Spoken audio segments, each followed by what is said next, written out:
Series की starting में हम एक ओल्ड मैन को रिलैक्स करते हुए देखते हैं कि तभी उन पर कोई दूर से नजर रख रहा था और ये बंदा काफी ज्यादा चौकन्ना लग रहा था। इससे पहले कि ये अपनी कदम फूक फूक कर और आगे बढ़ा था, वो ओल्ड मैन उसे टोकते हुए कहते हैं कि छोटे शैतान, और उन एल्डर के टोकने पर हमारा हीरो रुक जाता है। जी हाँ, यही हमारे सीरीज का हीरो है जिसका नाम जानी बाई है। वो मास्टर के पास चुपके चुपके आकर उन्हें चौंकाने की कोशिश कर रहा था, लेकिन फेल हो गया। तभी उसके मास्टर के बुलाने पर वो उनके पास चला जाता है और मास्टर उसे याद दिलाते हैं कि क्या तुम्हें पता है आज कौन सा दिन है, लेकिन तुमने फिर भी दोपहर कर दिया आने में। तुम तभी वापस आते हो जब तुम्हारा दिल करता है, अपनी मर्जी से ही सारे काम करते हो। हमारा हीरो तो ओल्ड मैन की बातें ऐसे सुन रहा था जैसे कि उसके लिए ये रोज का काम हो। वो भी आराम से चेयर पर बैठकर रिलैक्स होने लग जाता है, ये कहते हुए कि ओल्ड मैन, आपने ही तो कहा था कि मुझे 18 साल तक का वेट करना होगा जब तक कि मेरी एज सेरेमनी ना हो जाए, और उसके बाद मुझे यहाँ से जाना होगा। तो मैं बस जाने की ही तैयारी कर रहा था, जिसके लिए ऑब्वियसली मैं अपने पुराने दोस्तों को गुड बाय तो बोलूंगा ही ना। वैसे भी मुझे नहीं पता एक बार यहाँ से निकलने के बाद मैं कब वापस आकर उनसे मुलाकात करूंगा, और इसके अलावा मैंने उन्हें बोल दिया है कि अगर आपको कंपनी दे दे, वरना आप मेरे बिना यहाँ पर अकेले पड़ जाएंगे। पर वो ओल्ड मैन कहते हैं कि इसकी कोई जरूरत नहीं, वो सारे छोटे छोटे शैतान तुम्हें मुबारक, तुम्हें अगर ले जाना है तो अपने साथ ले जाओ, मैं तो अकेला ही ठीक हूँ।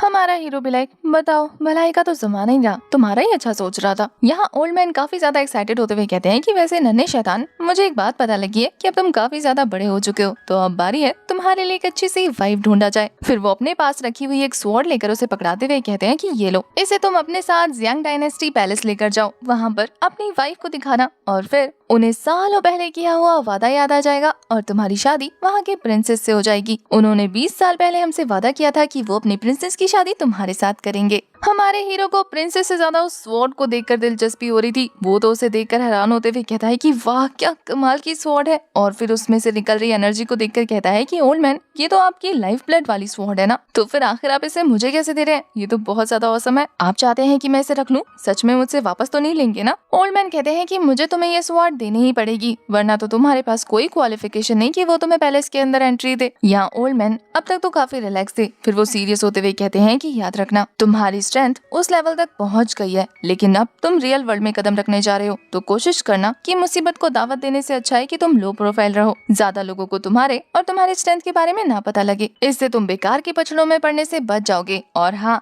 लापरवाह होकर अपनी कल्टीवेशन को ढीले मत करना, उस पर अच्छे से फोकस करना। तुम्हारी प्रैक्टिस ही तुम्हारे आगे के लेवल को इंक्रीज करेगी। और इसके अलावा जितनी जल्दी हो सके उतनी जल्दी स्वॉर्ड गॉड रियाल्म पर ब्रेक थ्रू करके पहुंच जाओ और उस ग्लोरी को हासिल करो जो तुम्हारे मास्टर ने कभी हासिल किया था। अब तक हमारा हीरो काफी गौर से ओल्ड मैन की बातें सुन रहा था, लेकिन इस लाइन को सुनते ही वो काफी निराश होते हुए कहता है कि मैं इतने सालों से प्रैक्टिस कर रहा हूँ, अभी तक तो मैं स्वॉर्ड गॉड रियाल्म की शैडो तक को भी नहीं टच कर पाया, पता नहीं स्वॉर्ड गॉड रियाल्म पर कैसे पहुंचूंगा। लेकिन मैं हार तो नहीं मानने वाला, मतलब गिव अप करने वालों में से ये भी नहीं है। इसके बाद वो टॉपिक को चेंज करते हुए कहता है कि वैसे मास्टर, मुझे ये बताइए कि मेरी वाइफ से रिलेटेड आगे और क्या इन्फॉर्मेशन मिल सकती है? आपको अचानक से मेरी शादी का ख्याल कैसे आया? और इसके अलावा मैंने सुना है कि यहाँ से बाहर की लड़कियाँ बहुत ज्यादा खतरनाक है, बिल्कुल टाइगर जैसी। और इसके अलावा सबसे ज्यादा दहलाने वाली बात तो ये है कि आपने कभी मुझे बताया नहीं कि वो पार्टी, सामने वाली पार्टी, एक प्रिंसेस है। इसका मतलब तो वो और ज्यादा खतरनाक होगी। ऐसे में मैं क्या वहाँ की प्रिंसेस को संभाल पाऊंगा? एल्डर उसकी बातों पर मुस्कुराते हुए हल्के से उसे समझाकर कहते हैं कि एक बार अगर तुम स्वॉर्ड गॉड रियाल्म पर पहुँच जाओ ना,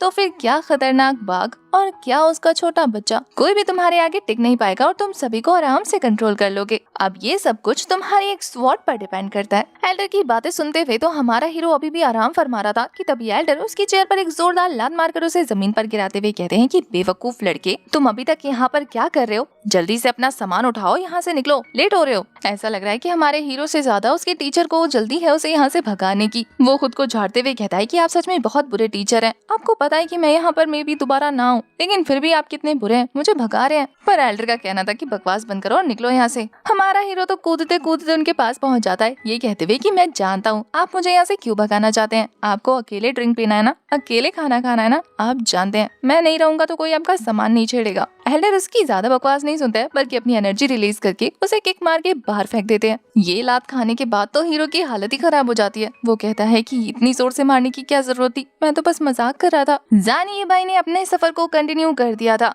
तभी रियल वर्ल्ड में एंटर होने के बाद उसे कुछ लोगों की चिल्लाने की आवाज सुनाई देती है, तो वो उसी डायरेक्शन में आगे जाने लगता है। वहीं हमें दिखाते हैं कि दूसरी तरफ एक लड़की आगे आगे भाग रही होती है और कुछ लोग उसका पीछा कर रहे होते हैं। वो लड़की इंजर्ड थी और उसके पास एक काफी पावरफुल मिस्टीरियस हर्ब था और इन लोगों को वही हर्ब चाहिए था, जिसके लिए वो उसे धमकाने लगते हैं कि रुक जाओ वरना तुम्हें जान से मार देंगे। भागते भागते वो सभी लोग उसका रास्ता रोककर उसे चारों तरफ से घेर लेते हैं और अब जब वो बुरी तरीके से फंस गई थी तो हार तो बिल्कुल नहीं मानती, बल्कि अपनी एनर्जी रिलीज करते हुए कहती है कि मैं तुम लोगों से डरकर हार नहीं मानने वाली, क्योंकि मैं भी 4th रैंक की स्वॉर्डमैन हूँ। उस लड़की ने अपनी एनर्जी रिलीज करते हुए ये कहना शुरू कर दिया था, देखती हूँ अब कैसे रोकते हो मुझे। इस लड़की का नाम ये मिंगवे है। ये बंदा जो कि वुल्फमैन की आर्मी को लीड कर रहा था, वो कहता है कि तो क्या हुआ अगर तुम 4th रैंक की स्वॉर्डमैन हो, देखता हूँ आज इस फॉर्मेशन से कैसे बच के जाती हो। और फिर उसके एक इशारे पर उसके वुल्फमैन चारों तरफ से उस लड़की को घेर लेते हैं और फिर जोर जोर से रॉर करना शुरू कर देते हैं, जिससे सच में ये मिंगवे को बहुत ज्यादा प्रॉब्लम हो रही थी। उसके सर पे एक फॉर्मेशन क्रिएट हो चुका था और वो कहती है कि मैं अपना दिमाग सही से यूज नहीं कर पा रही हूँ। अब तक हमारा हीरो भी ये नजारा देख चुका था। उस पर तो ये देखकर वो अपनी स्पीड और ज्यादा इंक्रीज कर देता है कि वो वुल्फ गैंग का लीडर अपने वेपन का यूज करते हुए उस लड़की के ऊपर जंप करके उसे क्रश करने की तैयारी कर रहा है। ये बाय वहां पहुंचने के बाद फटाफट से मिंगवे को पकड़कर साइड हट चुका था, जिससे ये अटैक वेस्ट हो जाता है। जिस अंदाज में ये बाई ने मिंगवे को बचाया था वो तो उससे फुल टू इम्प्रेस हो चुकी थी। वहीं दूसरी तरफ हमारा ये बाई उन वेयरवुल्व्स को डांटते हुए कहता है कि तुम्हारी हिम्मत कैसे हुई यहाँ मौजूद ह्यूमंस को बुली करने की, क्या इस तरीके से तुम लोग अपनी पावर का शो ऑफ करोगे। पर उस लीडर को फर्क नहीं पड़ता, वो कहता है कि एक और मरने के लिए आ गया और फिर वो अपनी गैंग से कहता है कि इसे भी उस लड़की के साथ मौत के घाट उतार दो, और उसने अपना धनुष भी निकाल लिया था। जबकि दूसरी तरफ ये बाई मिंगवे के साथ वहाँ से भागने की तैयारी करने लगता है। तभी ये बंदा अपनी पावर का यूज करके एरो को शूट कर चुका था, जिसे ये बाई ने साइड हट के डॉज कर लिया था। अब ये बाई तो अपने मास्टर की बात मानते हुए इस पछड़े से पीछे हटने की कोशिश कर रहा था, लेकिन वो कहता है कि आज के लिए मुझे मास्टर के बनाए हुए रूल को साइड में करना होगा और तुम लोगों को सबक सिखाना ही पड़ेगा। उसका एटीट्यूड देखकर ये बंदा कहता है कि तुम एक नॉर्मल से सिविलियन, आखिर तुम्हारी हिम्मत कैसे हुई मुझसे इस टोन में बात करने की। ये बाई ने अपनी स्ट्रेंथ छुपा रखी थी, इस वजह से इस बंदे को पता नहीं कि वो किससे बहस कर रहा है। वो कहता है कि अगर तुम दोनों मिलकर मेरे सामने नील डाउन होकर मुझसे माफी मांगो अपनी जान की, तो फिर मैं तुम पर रहम खाऊंगा, और अगर तुम वो स्नो लोटस भी मुझे हैंड ओवर कर दो फिर तो तुम दोनों यहाँ से जा सकते हो। अब उसकी बातों से ये बाई को इतना पता लग जाता है कि इनके स्नो लोटस को चुराने वाली और कोई नहीं बल्कि उसके पास खड़ी हुई मिंगवे है। और अब वो बड़े गौर से इस खूबसूरत लड़की को देखते हुए कहता है कि वो तुम हो जिसने इनका स्नो लोटस चुराया। पर ये सब बोलते हुए उसे वो काफी ज्यादा सुंदर लग रही थी। यहाँ दूसरी तरफ मिंगवे को दिखाते हैं, जो कि आगे बढ़ते हुए यही सोच रही थी कि मैं इंजर्ड हूँ और मैं अपनी इस मुसीबत में इस लड़के को नहीं घसीट सकती, जबकि इसने मेरी जान बचाई है। तो इस वजह से तो वो उस वेयरवुल्फ लॉर्ड से कहती है कि जैसा कि तुमने कहा, अगर मैं ये स्नो लोटस तुम्हें हैंड ओवर कर दूं तो क्या तुम हमें यहाँ से जाने दोगे। वो बंदा तो कहता है कि शायद तुमने मेरी बात पूरी तरह से सुनी नहीं, तुम्हें नील डाउन होकर मुझसे माफी भी मांगनी है। पर मिंगवे के तो अलग ही तेवर थे। वो कहती है कि मुझसे नील डाउन कराकर माफी मांगना, तुम सिर्फ सपने देखो, क्योंकि मैं ये कभी नहीं करने वाली। तो इसका मतलब ये है कि मुझे तुम्हारे साथ ज्यादा पोलाइट होने की एक्टिंग करने की कोई जरूरत नहीं। और फिर वो वहीं खड़े खड़े उस फ्लावर को रिफाइन करती है और उसे खा जाती है। ये बाई भी ये देखकर हैरान था कि इस लड़की ने एक झटके में इस ब्लड फ्लावर को रिफाइन कर लिया। आज तक उसने ऐसा किसी को करते हुए नहीं देखा था। वहीं दूसरी तरफ जैसे ही मिंगवे इस फ्लावर को खाती है ना, उसकी एनर्जी काफी तेजी से बूस्ट अप हो चुकी थी। अब इस प्रेशर की वजह से उन लोगों को दिक्कत तो काफी होती है, लेकिन वो वेयरवुल्फ लॉर्ड कहता है कि आखिर तेरी हिम्मत कैसे हुई, मेरे ही सामने मेरे ही फ्लावर को रिफाइन करके अब्सॉर्ब कर लिया। पर ये भाई भी लाइक, अरे यार ये नेचुरल चीज है, जिसके हाथ लगी उसने अब्सॉर्ब कर लिया, अपनी पावर बढ़ा ली। अगर तुम्हें चाहिए तो यहाँ पर और मौजूद है, तुम कोई दूसरा ले लो ना। अब उसकी बातों से तो इस बंदे का गुस्सा 7वें आसमान पर पहुंच जाता है। वो कहता है कि अभी तुझे सबक सिखाता हूँ, तेरी जबान तो कुछ ज्यादा ही चल रही है। और फिर वो तेजी से दौड़ते हुए हमारे ये भाई के ऊपर अपने वेपन से लगातार हिट देने की कोशिश करने लग जाता है, जैसे हमारे ये भाई ने बहुत ही आराम से डॉज कर लिया था। और अब तो वो भी अपनी स्वॉर्ड को निकाल कर उसके साथ जमकर फाइट करने लगता है, जहाँ काफी देर तक दो हाथ करने के बाद हमारा हीरो उस बंदे पर जबरदस्त अटैक करता है, जिससे वहाँ पर तेज एनर्जी रिलीज होनी शुरू हो चुकी थी। मिंगवे भी इसका रिजल्ट देखने के लिए बेकरार थी और वहीं देखने को मिलता है कि ये भाई ने उस बंदे को पीछे धकेल दिया। हाँ, ये बात अलग थी कि वो बंदा इंजर्ड नहीं हुआ बल्कि वापस से फाइट करने के लिए तैयार हो गया। अब वो वेयरवुल्फ का लॉर्ड काफी पावरफुल अटैक प्रिपेयर करने लगा था हीरो को मारने के लिए, लेकिन ये भाई भी लाइक कि तुम मुझे रोक नहीं सकते। उसने तो अपनी स्वॉर्ड चलाकर उसके हाथ पे कट लगा दिया था, जिससे उसका वेपन उसके हाथ से छूट जाता है। और वो जो कि अब तक ये भाई को अंडर एस्टिमेट कर रहा था, वो कहता है कि ऐसा कैसे हो सकता है, ये लड़का कोई आम लड़का नहीं है, ये सच में पावरफुल है। वही अपने लीडर के घायल होने के बाद 2 चमचे आगे बढ़ते हुए हमारे ये भाई को इंजर्ड करने की कोशिश कर रहे थे, पर वो तो एक स्लैश लगाकर दोनों को ही एक बार में ढेर कर देता है, वो भी ये कहते हुए कि तुम लोग तो सच में बहुत स्लो हो यार। अब इस प्रेशर की वजह से वो लॉर्ड और भी बुरी तरीके से शेक करने लग गया था, लेकिन तभी उसकी हेल्प करने के लिए उसके गैंग में से और भी बहुत सारे पावरफुल मेंबर्स आ जाते हैं। वहीं दूसरी तरफ ये भाई मिंगवे से कहता है कि तुम जाकर रेस्ट करो, इन लोगों को मैं संभाल लूंगा, वैसे भी ये छोटे मोटे वेयरवुल्व्स हैं। उसकी बात मानकर मिंगवे तो कल्टीवेशन करने लग जाती है, लेकिन वो ये देखकर हैरान थी कि अब 4th लेवल के वेयरवुल्व्स आ चुके हैं, जो कि पहले के मुकाबले बहुत ज्यादा ताकतवर है, और वो अपना ताकत शो करते हुए हमारे हीरो को धमकी भी दे देते हैं कि वो उसे क्रश करके रख देंगे। एक वुल्फ तो काफी तेजी से अपनी एनर्जी को रिलीज करके एक पावरफुल अटैक क्रिएट कर लेता है और उसे हमारे हीरो की तरफ थ्रो करने लग जाता है। जैसे ही वो वेयरवुल्फ हमारे हीरो के पास आता है, हमारा हीरो अपनी स्वॉर्ड से उसे ब्लॉक कर लेता है और उठाकर दूर पटक देता है। उसका ये अटैक सच में काफी ज्यादा जबरदस्त था। वो बुल तो उड़ते उड़ते काफी दूर जाकर गिर गया था। वहीं उसका कहना था कि मुझे लगा था मुझे थोड़ा एफर्ट लगाना पड़ेगा, पर ये तो एफर्टलेसली हो गया। वहीं उसका ये कूल रूप देखने के बाद मिंगवे भी बहुत खुश हो जाती है, क्योंकि वो थोड़ा सा डर रही थी कि पता नहीं ये वेयरवुल्फ हमारे हीरो को हरा दे या घायल कर दे। पर ये भाई तो स्वॉग दिखाते हुए कहता है कि इनफ इज इनफ, अब अगर कोई मुझे फोर्स करेगा तो मुंह की खाएगा। ये भाई ने वहाँ पर मौजूद ऑलमोस्ट सभी वेयरवुल्व्स को हरा दिया था, और ये देखने के बाद तो वो वुल्फ लॉर्ड डरते हुए पर चौड़ कर कहता है कि आखिर तुम्हें पता है कि मैं कौन हूँ? मैं वेयरवुल्फ प्रिंस वुल्फ गॉड हूँ। उसकी बातें सुनकर ये भाई डरता नहीं है, बल्कि कहता है कि इंटरेस्टिंग, तुम एक प्रिंस हो, मुझे तो पता ही नहीं था। ये सुनकर वुल्फ लॉर्ड इतराते हुए कहता है कि इसीलिए तुम जैसे नॉर्मल ह्यूमन को मेरे आगे घुटने टेक कर मुझे ग्रीट करना चाहिए, हमें नोबल रिस्पेक्ट देनी चाहिए, क्योंकि तुम किसी भी एंगल से मेरे कंपैरिजन के नहीं हो। अगर मैं फाइट करने पे आया तो तुम्हें चुटकियों में हरा दूंगा। अब ये सारी बकवास सुन के ये भाई कहता है कि ठीक है, चलो तुम्हें थोड़ी सी रिस्पेक्ट शो कर देते हैं। ये बोलने के बाद वो अपनी एनर्जी रिलीज करता है और जमीन पर एक जबरदस्त स्लैश लगाता है। इससे पहले कि ये स्लैश उस वुल्फ गॉड को हिट हो पाता, वो अपनी सारी आर्मी लेकर वहाँ से 9-2-11 हो गया था। जो लोग बेहोश हो चुके थे वो भी अपनी जान बचाकर वहाँ से भाग जाते हैं,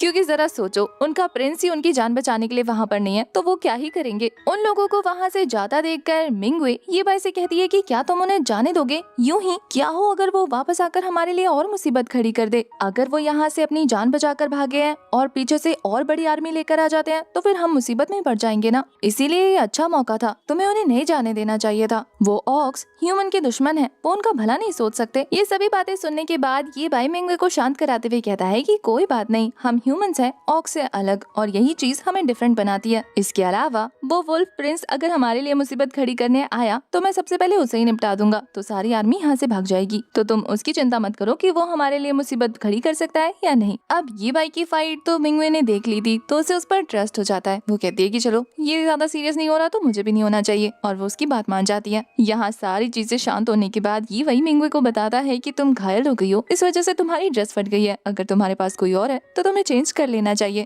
अब ये देखकर कि उसकी ड्रेस फट गई है, उसकी बॉडी रिवील हो रही है, वो तो जोर से चिल्ला देती है कि बेशरम, पहले नहीं बता सकते थे। अब इस पे हमारा हीरो क्या ही करता, लड़ते लड़ते थोड़ी ना बता देता कि तुम्हारी ड्रेस फटी है। अब मिंगवे कहती है कि मुझे चेंज करना है तो तुम जल्दी से अपनी आंखें बंद कर लो, और फिर वो नोटिस करती है कि वो एक आंख खोलकर चेक कर रहा है। शरारती तो ये भी कम नहीं है। ये बोलते हुए भी चुपके चुपके आंखें खोल रहे थे कि तुम्हें कौन देखना चाहता है। अब मिंगवे जैसे तैसे ये बाई को वहाँ से भगाती है ताकि वो पहरा देते रहे और कोई मिंगवे को ड्रेस चेंज करते हुए ना देख ले। वहीं दूसरी तरफ वो खुद ड्रेस चेंज करने चली जाती है। थोड़ी देर के बाद दोनों एक साथ अपने सफर को कंटिन्यू करते हैं, जहाँ सबसे पहले तो दोनों एक दूसरे को इंट्रोड्यूस करके अपना अपना नाम बताते हैं। मिंगवे बताती है कि वो जेड डायनेस्टी से है। ये भाई बताता है कि पहले तो उसे लगा था कि मिंगवे लोकल है, पर उसे अब हैरानी हो रही है ये जानने के बाद कि वो पैलेस से बिलोंग करती है। तभी अचानक से देखते ही देखते मिंगवे की हालत खराब होनी शुरू हो चुकी थी। ये भाई उसे संभालते हुए कहता है कि क्या हुआ। वो बताती है कि जल्दी जल्दी में उस फ्लावर को खाने की वजह से वो अच्छे से रिफाइन नहीं कर पाई और इसी वजह से वो उसकी बॉडी पर हावी हो रहा है। पर तभी दोनों नोटिस करते हैं कि वो दोनों कुछ ज्यादा ही पास है और सिचुएशन काफी ज्यादा ऑकवर्ड हो जाती है। अब उन दोनों को एक जगह पर रुकना था ताकि मिंगवे अपनी रिफाइनिंग को कम्प्लीट कर सके, ताकि उसकी हेल्थ ठीक हो जाए और फिर वो आगे बढ़ सके। थोड़ी देर के बाद दिखाते हैं कि मिंगवे तो आराम से कल्टीवेशन कर रही थी,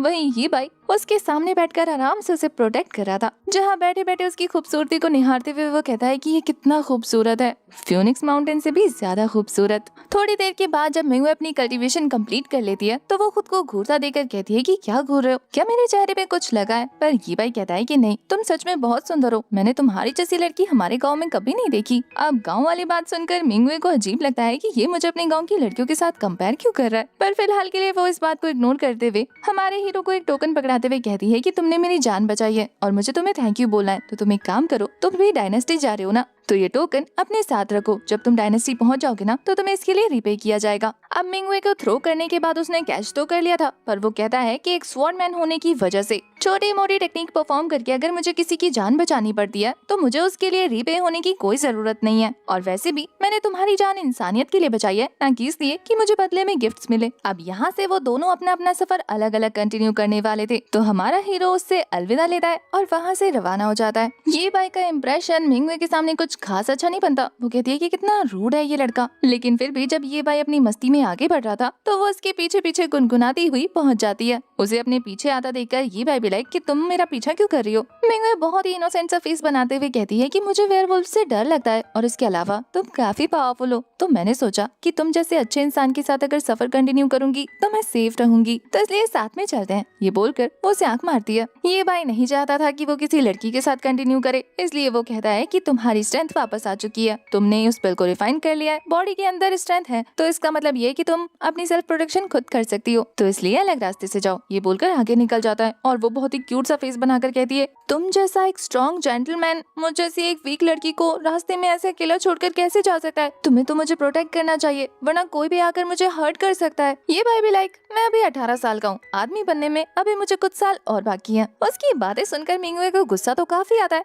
लेकिन वो इस गुस्से के घूंट को पीते हुए कहती है कि कोई बात नहीं, मैं फिर भी तुम्हें फॉलो करूंगी। यहाँ रास्ते भर वो उसका दिमाग खाती रहती है, जहाँ वो उसे सवाल करी थी कि तुम यहाँ के लोकल हो ना, फिर तो तुम्हें पता होगा कि मुझे नॉर्मल ग्रास एब्जॉर्ब करने के लिए कहाँ से मिलेंगे। पहले तो ये भाई कोई रिस्पॉन्स नहीं देता, लेकिन थोड़ी देर के बाद मुंह बनाते हुए कहता है कि तुमने अभी अभी एक प्लांट रिफाइन किया है, अगर ज्यादा यूज करोगी तो फट जाओगी। मिंगवे कहती है कि मैं मेरे लिए थोड़ी ना मांग रही थी, वो तो मुझे अपने फादर, और फिर बोलते बोलते चुप होते हुए कहती है कि मुझे उन्हें गिफ्ट देना है। ये भाई को भी ये सुनकर लगता है कि मिंगवे कितनी अच्छी डॉटर है, अपने फादर के बारे में इतना सोचती है। वहीं दूसरी तरफ हम एक कमांडर और उसकी बड़ी सी सेना को जंगल की तरफ आगे बढ़ते हुए देखते हैं कि तभी एक सोल्जर तेजी से कमांडर के पास आता है और उन्हें ग्रीट करते हुए कहता है कि कमांडर यंकी, मैंने प्रिंसेस के ट्रेसेस देखे हैं जंगल के काफी डीप जाते हुए। इसका मतलब ये है कि हमें उन निशानियों का पीछा करके जल्द से जल्द प्रिंसेस को वापस लाना होगा, नहीं तो वहाँ पर मौजूद वेयरवुल्फ क्रिएचर प्रिंसेस को कोई हर्ट ना कर दे। अगर ऐसा हुआ तो फिर हम सब के लिए बहुत बड़ी मुसीबत खड़ी हो जाएगी। ये सुनना था कि कमांडर यंकी उस सोल्जर को ऑर्डर देता है कि ठीक है, हमें वहाँ तक ले चलो जहाँ पे प्रिंसेस के ट्रेसेस मिले हैं, ताकि हम जल्द से जल्द उनका पता लगा सके। तो बस फिर क्या था, वो सोल्जर उन लोगों को रास्ता दिखाने लगता है और वो लोग इसके पीछे पीछे चलने लगते हैं। वहीं दूसरी तरफ ये भाई और मिंगवे को दिखाते हैं जो कि स्नेक ग्रास तक पहुंच चुके थे। ये भाई उसे सक्सेसफुली वहां तक ले आया था और अपने सामने इतने सारे स्नेक हब्स को देखने के बाद वो खुश हो जाती है। पर जब उन ग्रास को पिक करने की कोशिश करी थी कि तभी उसके सामने उन स्नेक ग्रास को प्रोटेक्ट करता हुआ स्नेक अपीयर हो जाता है, जिसे देखकर तो वो काफी ज्यादा डर जाती है और ये भाई भी लाइक फिर से एक और मुसीबत। हालांकि उसे डर नहीं लग रहा था, लेकिन वो चाहता था कि उसका सफर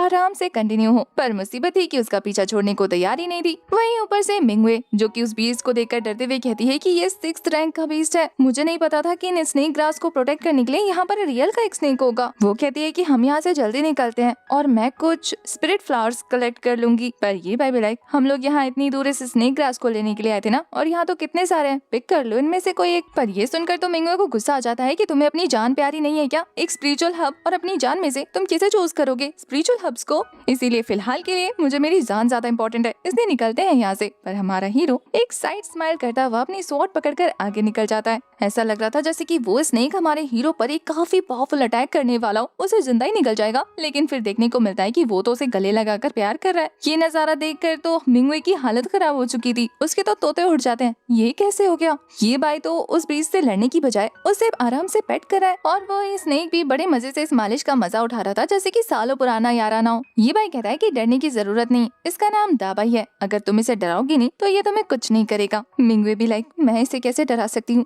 इसने मुझे डरा के रखा हुआ है। वहीं ये भाई बताता है कि ये मेरा पालतू है और मैं सालों से इसे जानता हूँ, अगर इसे खतरा महसूस नहीं होता तो ये किसी पर अटैक नहीं करता। और फिर दिखाते हैं कि वो दोनों साइलेंट कॉन्वर्सेशन कर रहे हैं। यहाँ पर हमारा हीरो बताता है कि मैंने दाबाई के साथ एक डील की है कि मैं यहाँ से कुछ स्नेक ग्रास लूंगा, बदले में ये मुझे कुछ नहीं करेगा, इसलिए तुम्हें जितने कलेक्ट करना है कर लो। ये सुनकर तो हमारी मिंगवे खुश हो जाती है और फिर स्नेक ग्रास कलेक्ट करना शुरू कर देती है। पर तभी वहाँ पर 6th रैंक का ईगल भी आ जाता है, जिसे देखकर वो चौकन्ना हो चुकी थी। उसे देखकर भी हमारा हीरो खुश हो जाता है। वो तो हैरान थी कि इसकी किस किस के साथ दोस्ती है। ये बाई को दिखाते हैं, वो तो बड़े मजे से उस गोल्डन ईगल के ऊपर चढ़ते हुए कह रहा था कि जाओ सियांग, तुम भी यहाँ पर आ गए। तुम्हें देखकर लग रहा है कि तुम पहले से भी ज्यादा हट्टे कट्टे हो गए हो। कमाल की बात है। वो उसकी पीठ पर बैठकर सवारी एंजॉय कर रहा था। उस ईगल को भी कोई प्रॉब्लम नहीं होती। वो राजकुमार को अपनी पीठ पर सवार करके आसमान की सैर करा रहे थे। मिंगवे अपने मन में सोचती है कि इसके इतने खतरनाक जानवरों के साथ दुश्मनी है, ये चीजें कैसे मैनेज करता है। क्या ये खुद भी कोई मॉन्स्टर तो नहीं, वरना किसी नॉर्मल ह्यूमन के लिए इतने बड़े बड़े खतरनाक जानवरों से दोस्ती रखना पॉसिबल नहीं है।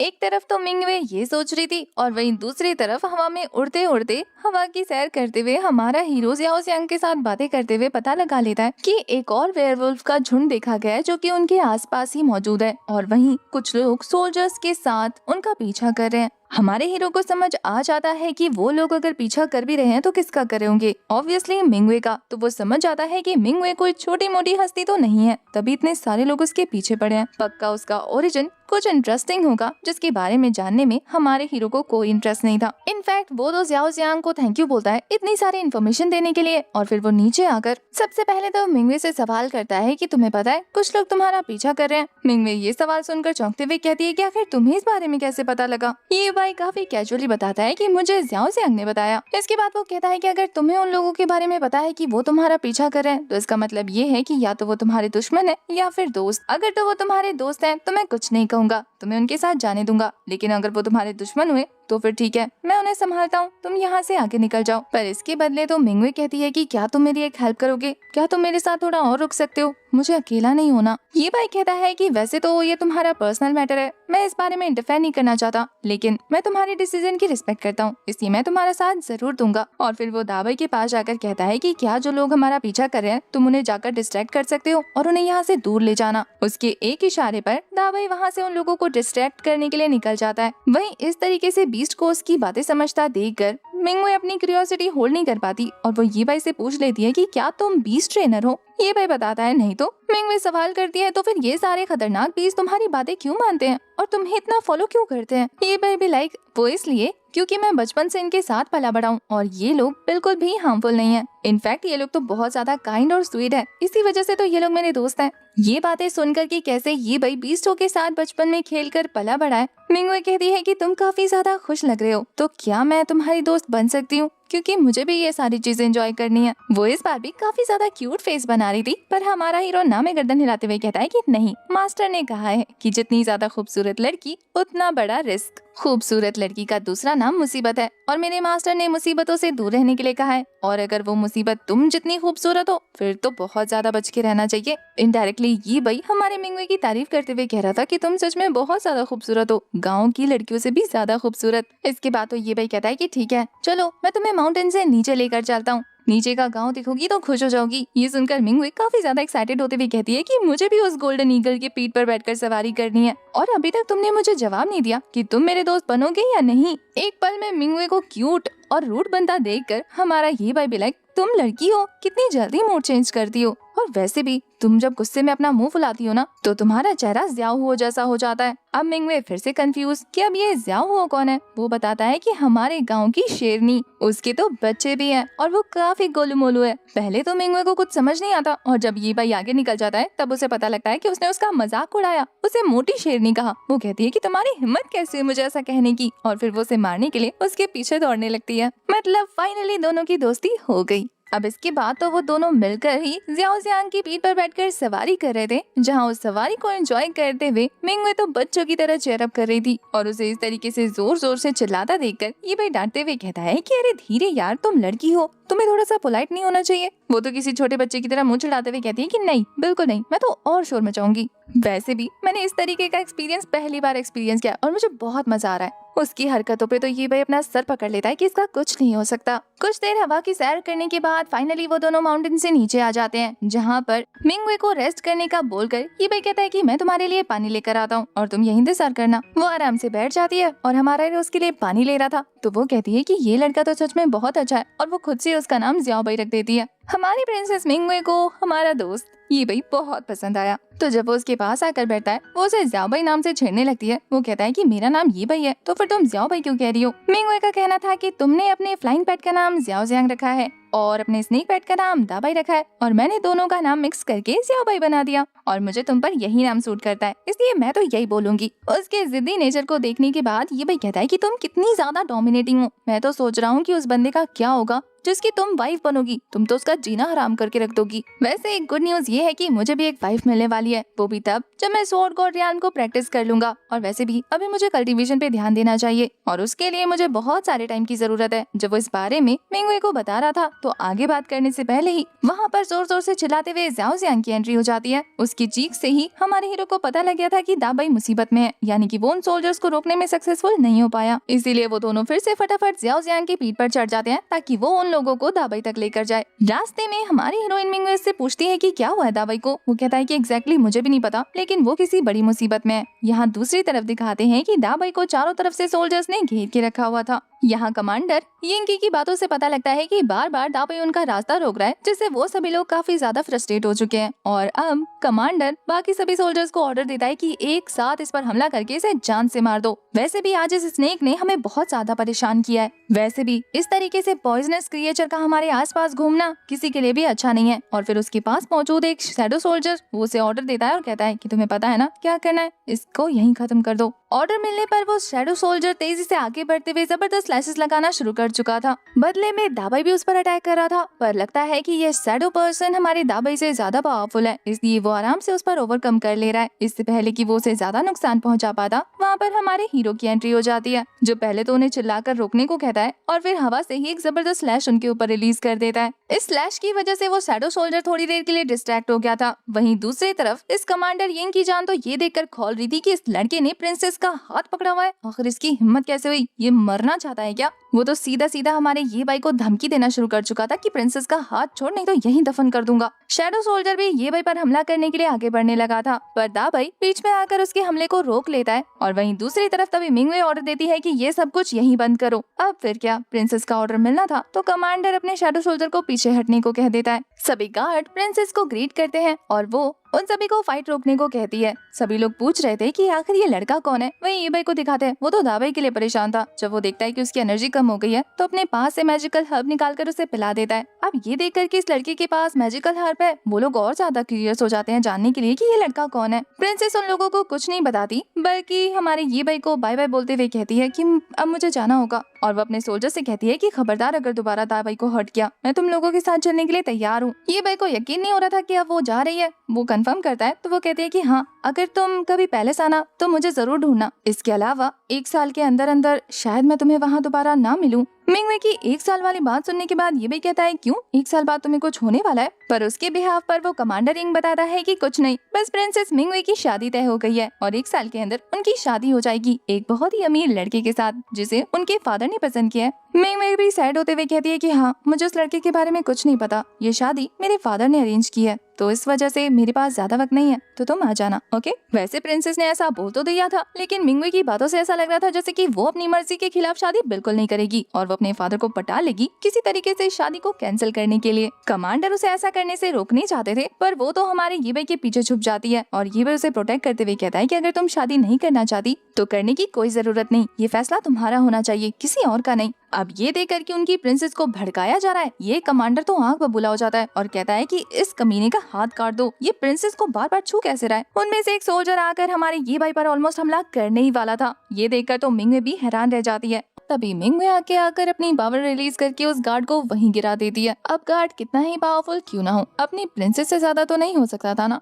वो मिंगवे के एक ही अटैक पर जमीन पर ढेर हो चुका था। अब ये देखकर तो कमांडर को गुस्सा आने लगता है। वो प्रिंसेस मिंगवे से कहता है कि क्या आप इस 2 टके के लड़के के लिए अपने ही देश के लोगों को घायल करेंगी? आखिर ये लड़का जिससे आप अभी मिली हैं, उसके लिए आप अपने सोल्जर्स को कैसे हर्ट कर सकती हैं प्रिंसेस? पर कमांडर जिस तरीके के वर्ड्स का यूज हमारे ये भाई के लिए कर रहे थे, ये सुनकर मिंगवे को गुस्सा आता है और वो कहती है कि अपनी जबान संभाल के बात करो। पर अब ये देखकर कि प्रिंसेस उसे भी नहीं छोड़ रही है, वो और ज्यादा आग बबूला होकर ये भाई को कहता है कि आखिर तू है कौन बे, क्या तू इस लायक भी है कि प्रिंसेस के साथ खड़ा रह सके? तू उन्हें छूने की हिम्मत कैसे कर सकता है? ये कमांडर तो इतना ज्यादा चिढ़ रहा है जैसे कि खुद प्रिंसेस को पसंद करता हो। वहीं कमांडर ने हमारे हीरो को उसकी औकात दिखाने के लिए ये कह दिया था कि तू जानता भी है आखिर ये कौन है? ये जियांग डायनेस्टी की प्रिंसेस है और तुझ जैसा लोकल इंसान इनके आसपास होना भी डिजर्व नहीं करता। अब ये सारी बातें सुनने के बाद ये भाई कहाँ चुप रहने वाला था। वो आगे आते हुए कहता है कि तो क्या हुआ, वो प्रिंसेस है तो क्या अपनी जिंदगी का फैसला क्या वो खुद नहीं ले सकती? और मुझे बस मिंगवे की मर्जी से मतलब है, उसे तुम लोगों के साथ नहीं जाना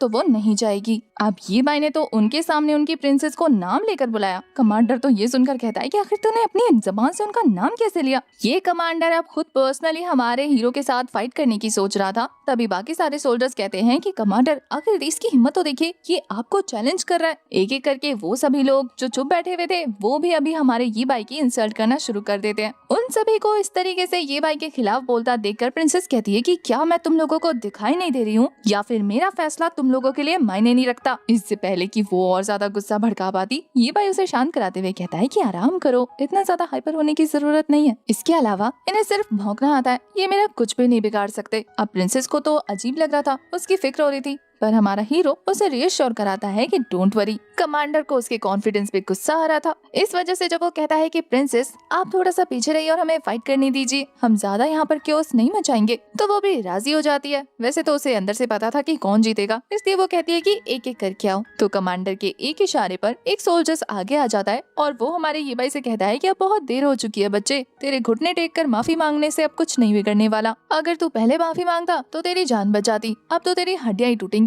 उसकी बातें सुनकर ये भाई भी लाइक मैंने क्या गलती कर दी जो मैं माफी मांगूंगा? गलत तो तुम लोगों ने किया है, मेरे पेट दाबाई को हर्ट करके तुम लोगों को माफी उससे मांगनी चाहिए। पर उसकी इस बात से तो इस सोल्जर का खून खौल जाता है और वो मर्डरस एंट्रेंट रिलीज करके एक जबरदस्त स्लैश लगा देता है। इस स्लैश को हमारे हीरो ने जंप करके डॉज कर लिया था, जो कि पीछे पत्थर से टकराकर उस पत्थर के चीथड़े उड़ा देता है। अब ये देखकर कि ये लोग उसे जान से मारने की कोशिश कर रहे हैं, ये भाई भी नाराज हो चुका था कि आखिर तुम्हारी हिम्मत कैसे हुई मुझ पर मर्डरस इंटेंट रिलीज करने की, वो भी फास्ट मूवमेंट टेक्निक का यूज करके उसके पास पहुंचकर उसे एक जबरदस्त पाम अटैक थ्रो करके बेहोश कर देता है। और फिर वो कह रहा था तुम्हारे अंदर ताकत नहीं है तो फिर किस बेस पे इतना उछल रहे थे? कमांडर तो गुस्से में अपने दांत पीसने लगा था कि इसने एक ही अटैक करके मेरे गार्ड को नॉकआउट कर दिया जो कि 4th लेवल का स्वॉर्डमैन था। इसका मतलब ये है कि मैं इस लड़के को अंडर एस्टिमेट कर रहा हूँ, ये इतना भी सिंपल नहीं है जितना दिख रहा है। ये बाई की कल्टीवेशन हाइड करने की वजह से किसी भी लोगों को ये पता ही नहीं लग रहा कि उसकी कल्टीवेशन लेवल कितनी है, तो वो उसे एक नॉर्मल आम सा लड़का समझकर उसे बुली करने की कोशिश कर रहे हैं। अब ये देखकर कि ये बाई ने एक गार्ड को हरा दिया, वो कहता है कि मैं 4 को एक साथ भेजूंगा। चारों से तो एक साथ नहीं निपट सकता, तो 4 गार्ड्स को ऑर्डर देने पर वो एक साथ रेडी हो जाते हैं फाइट के लिए। उन गार्ड्स के ये भाई की तरफ दौड़कर जाता देखकर ये कमांडर खुश होने लगता है पहले से ही कि अब तो तू गया। इसी फाइट के बीच में हम काफी सारे वेयरवुल्व्स को देखते हैं जो कि छुपकर जंगल में से उन पर नजर रख रहे थे। शायद ये लोग भी फाइट के लिए तैयार हो रहे हैं। इन्हें वही वुल्फ गॉड लीड कर रहा था। हमें पता लगता है कि ये अभी भी ये भाई से बदला लेना चाहता है। वो कहता है कि हमारे कुछ भी किए बिना ही इन दोनों ने आपस में ही फाइट करनी शुरू कर दी, इसका मतलब हमारी मेहनत बच गई। अब वो अपने पास खड़े हुए वेयरवुल्फ से कहता है, जो कि उनका कमांडर है, कहता है कि हमें यहीं खड़े रहकर वेट करना होगा। जब ये दोनों पार्टीज हार जाएंगी तब हम जाएंगे और इनके थकने पर हम इन्हें आराम से मार देंगे। पर उसका कमांडर कहता है कि लॉर्ड, लेकिन आप तो चाहते थे कि आप उस कमीने को जिंदा पकड़े, क्या आपने अपना माइंड चेंज कर लिया? ये लॉर्ड कहता है कि हाँ, अब मुझे वो लड़की चाहिए और उसे हासिल करने के लिए मुझे इन लोगों को जान से मारना पड़ेगा, क्योंकि अगर ये जिंदा रहे तो मुझे आराम से तो नहीं रहने देंगे। क्योंकि यहाँ खड़े रहने की वजह से उस वेयरवुल्फ को भी पता लग चुका था कि मिंगवे जियांग डायनेस्टी की प्रिंसेस है। दूसरी तरफ उन चारों गार्ड्स को दिखाते हैं। उनकी फाइट हमारे ये भाई के साथ काफी जोरों शोरों से कंटिन्यू हुई पड़ी थी। वो लोग तो अपनी जान लगाकर हमारे हीरो को हराने की कोशिश कर रहे थे, पर वो एक ही लात घूसे में इन्हें ढेर कर रहा था। लगता है इन गार्ड्स के पास पावर के साथ साथ स्ट्रेंथ भी बिल्कुल नहीं है, मार्शल आर्ट भी नहीं आता।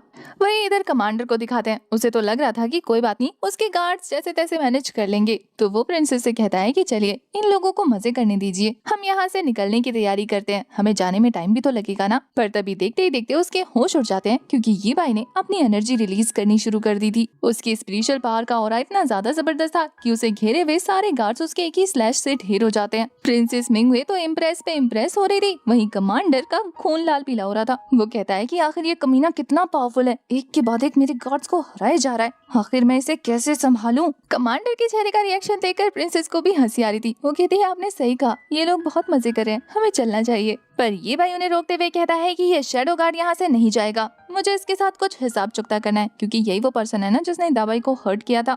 हमारे ये भाई को किसी चीज से मतलब नहीं है, उसे बस दाबाई के सामने इन लोगों की अपोलॉजी चाहिए। अब ये देखकर कि ये भाई शैडो गार्ड को चैलेंज कर रहा है, प्रिंसेस परेशान होते हुए कहती है कि ज्यादा इम्पल्सिव मत बनो, ये शैडो गार्ड असल में सबसे ज्यादा पावरफुल 6th रैंक का स्वॉर्डमैन है, मुझे नहीं लगता कि तुम्हें इसके साथ फाइट करनी चाहिए ये भाई, और वैसे भी ये हमारा गार्ड है, तो क्यों ना मैं दाबाई से माफी मांग लूं, क्या मेरी अपोलॉजी एक्सेप्ट करोगे? पर ये भाई उस तरीके का इंसान नहीं कि किसी और की गलती की सजा किसी और को दे। वो कहता है कि अगर गलती इसने की है तो कोई और इसकी रिस्पॉन्सिबिलिटी क्यों ले, ये खुद माफी मांगेगा, मुझे तो बस सिर्फ इस शैडो गार्ड की अपोलॉजी एक्सेप्ट चाहिए। अब ये सुनकर तो कमांडर के दिमाग में काफी बुरा ख्याल आता है, वो सोचता है कि क्यों ना शैडो गार्ड के हाथों से इस लड़के को मरवा दे। तो वो शैडो गार्ड को ऑर्डर करते हुए कहता है कि जाओ, अगर ये लड़का तुमसे माफी मंगवाना चाहता है तो माफी मांग लो। ये सुनकर पीछे मौजूद सारे गार्ड जोर जोर से हंसने लगते हैं और शैडो गार्ड भी आगे आते हुए कहता है कि अगर तुझे मुझसे माफी मंगवानी है ना, तो पहले तुझे साबित करना होगा कि तू मेरे से ऊपर है। तुझे क्या लगता है कि तूने इन एरो गैरो बेवकूफों को हरा दिया तो तू मुझे भी हरा सकता है?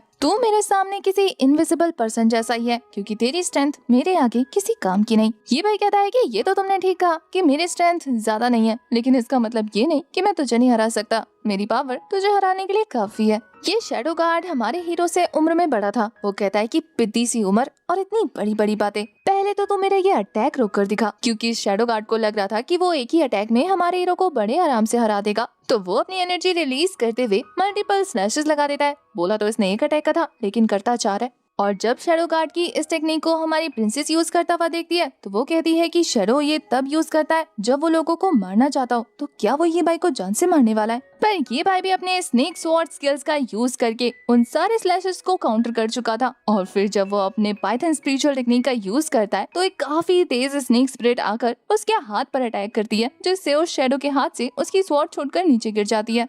वो तो अपना हाथ पकड़कर ही जमीन पर बैठ गया था। शैडो गार्ड को इस तरीके से अपना हाथ पकड़कर कराता देखकर सभी गार्ड्स कहते हैं कि क्या इस लड़के ने शैडो गार्ड को हरा दिया? क्या उस लड़के की स्वॉर्डमैनशिप हमारे शैडो सामा से बेहतर है? उस पर दूसरा वाला गार्ड कहता है कि मैंने तो उसके ऑरा को सेंस किया था, मुझे तो उसका ऑरा इतना पावरफुल नहीं लगा, तो फिर ये कैसे पॉसिबल है कि उसने 6th रैंक के शैडो गार्ड को हरा दिया हो, वो भी सिर्फ अपनी एक पावरफुल टेक्निक का यूज करके, जो कि उसके हिसाब से देखकर लग रहा था कि उसके लिए नॉर्मल बात हो। हमें दिखाते हैं कि हमारे हीरो ने तो ब्लड इंटेंट का यूज किया भी नहीं था, उसने तो अपनी लकड़ी की स्वॉर्ड का यूज किया था, क्योंकि उसके मास्टर ने उसे सिखाया था कि किसी को भी जान से मारने की कोई जरूरत नहीं, अगर बात तुम्हारा अटैक उसे नॉर्मल तरीके से हरा दे तो। और ये भाई ने अपने मास्टर की बातों को बखूबी फॉलो किया। वो चाहता तो अपनी नॉर्मल स्वॉर्ड से अटैक करके उस बंदे को जान से मार सकता था, पर उसने सिर्फ उसे हर्ट किया, ये शो करने के लिए कि उसके पास स्ट्रेंथ है, लेकिन वो यूज नहीं कर रहा है, उसके पीछे रीजन है। दूसरी तरफ दिखाते हैं कि वो शैडो गार्ड अब भी नहीं रुकने वाला था। वो फिर से हमला करने के लिए ये भाई की तरफ बढ़ने लगता है, तो ये भाई भी अपनी स्वॉर्ड निकाल कर लग जाता है 2-2 हाथ करने के लिए, जहाँ फिर से जबरदस्त फाइट के बाद ये बंदा फिर से हार चुका था। हमारा हीरो तो सिर्फ नॉर्मल सी लकड़ी के स्वॉर्ड के साथ ही फाइट करके उसे बहुत ही आराम से हरा देता है, और फिर वो उसे कहता है कि अब भी दाबाई से माफी मांग लो, टाइम है, मैं माफ कर दूंगा। पर ये बंदा कहता है कि ये इम्पॉसिबल है, और फिर लग जाता है अपनी क्लोन टेक्निक का यूज करके चारों तरफ से हमारे हीरो पर हमला करने। पर इस टेक्निक को ये भाई पहले ही भाप चुका था, इसलिए स्वॉर्ड लेकर सीधा उसके कंधे पर घुसा देता है। अभी तक भी ये भाई ने उस पर जानलेवा हमला नहीं किया, बल्कि वो उसे छोटा मोटा घाव देकर ही समझाने की कोशिश कर रहा है। शैडो गार्ड को समझ नहीं आता कि हमारे हीरो ने इतने सारे क्लोन्स को डिस्ट्रॉय कैसे कर दिया, आखिर उसे उसकी क्लोन टेक्निक नजर कैसे आई। पर ये भाई उसे जवाब दिए बिना ही अपनी स्वॉर्ड को इतनी जोर से खींचता है ना कि वो वापस से नीचे गिर जाता है।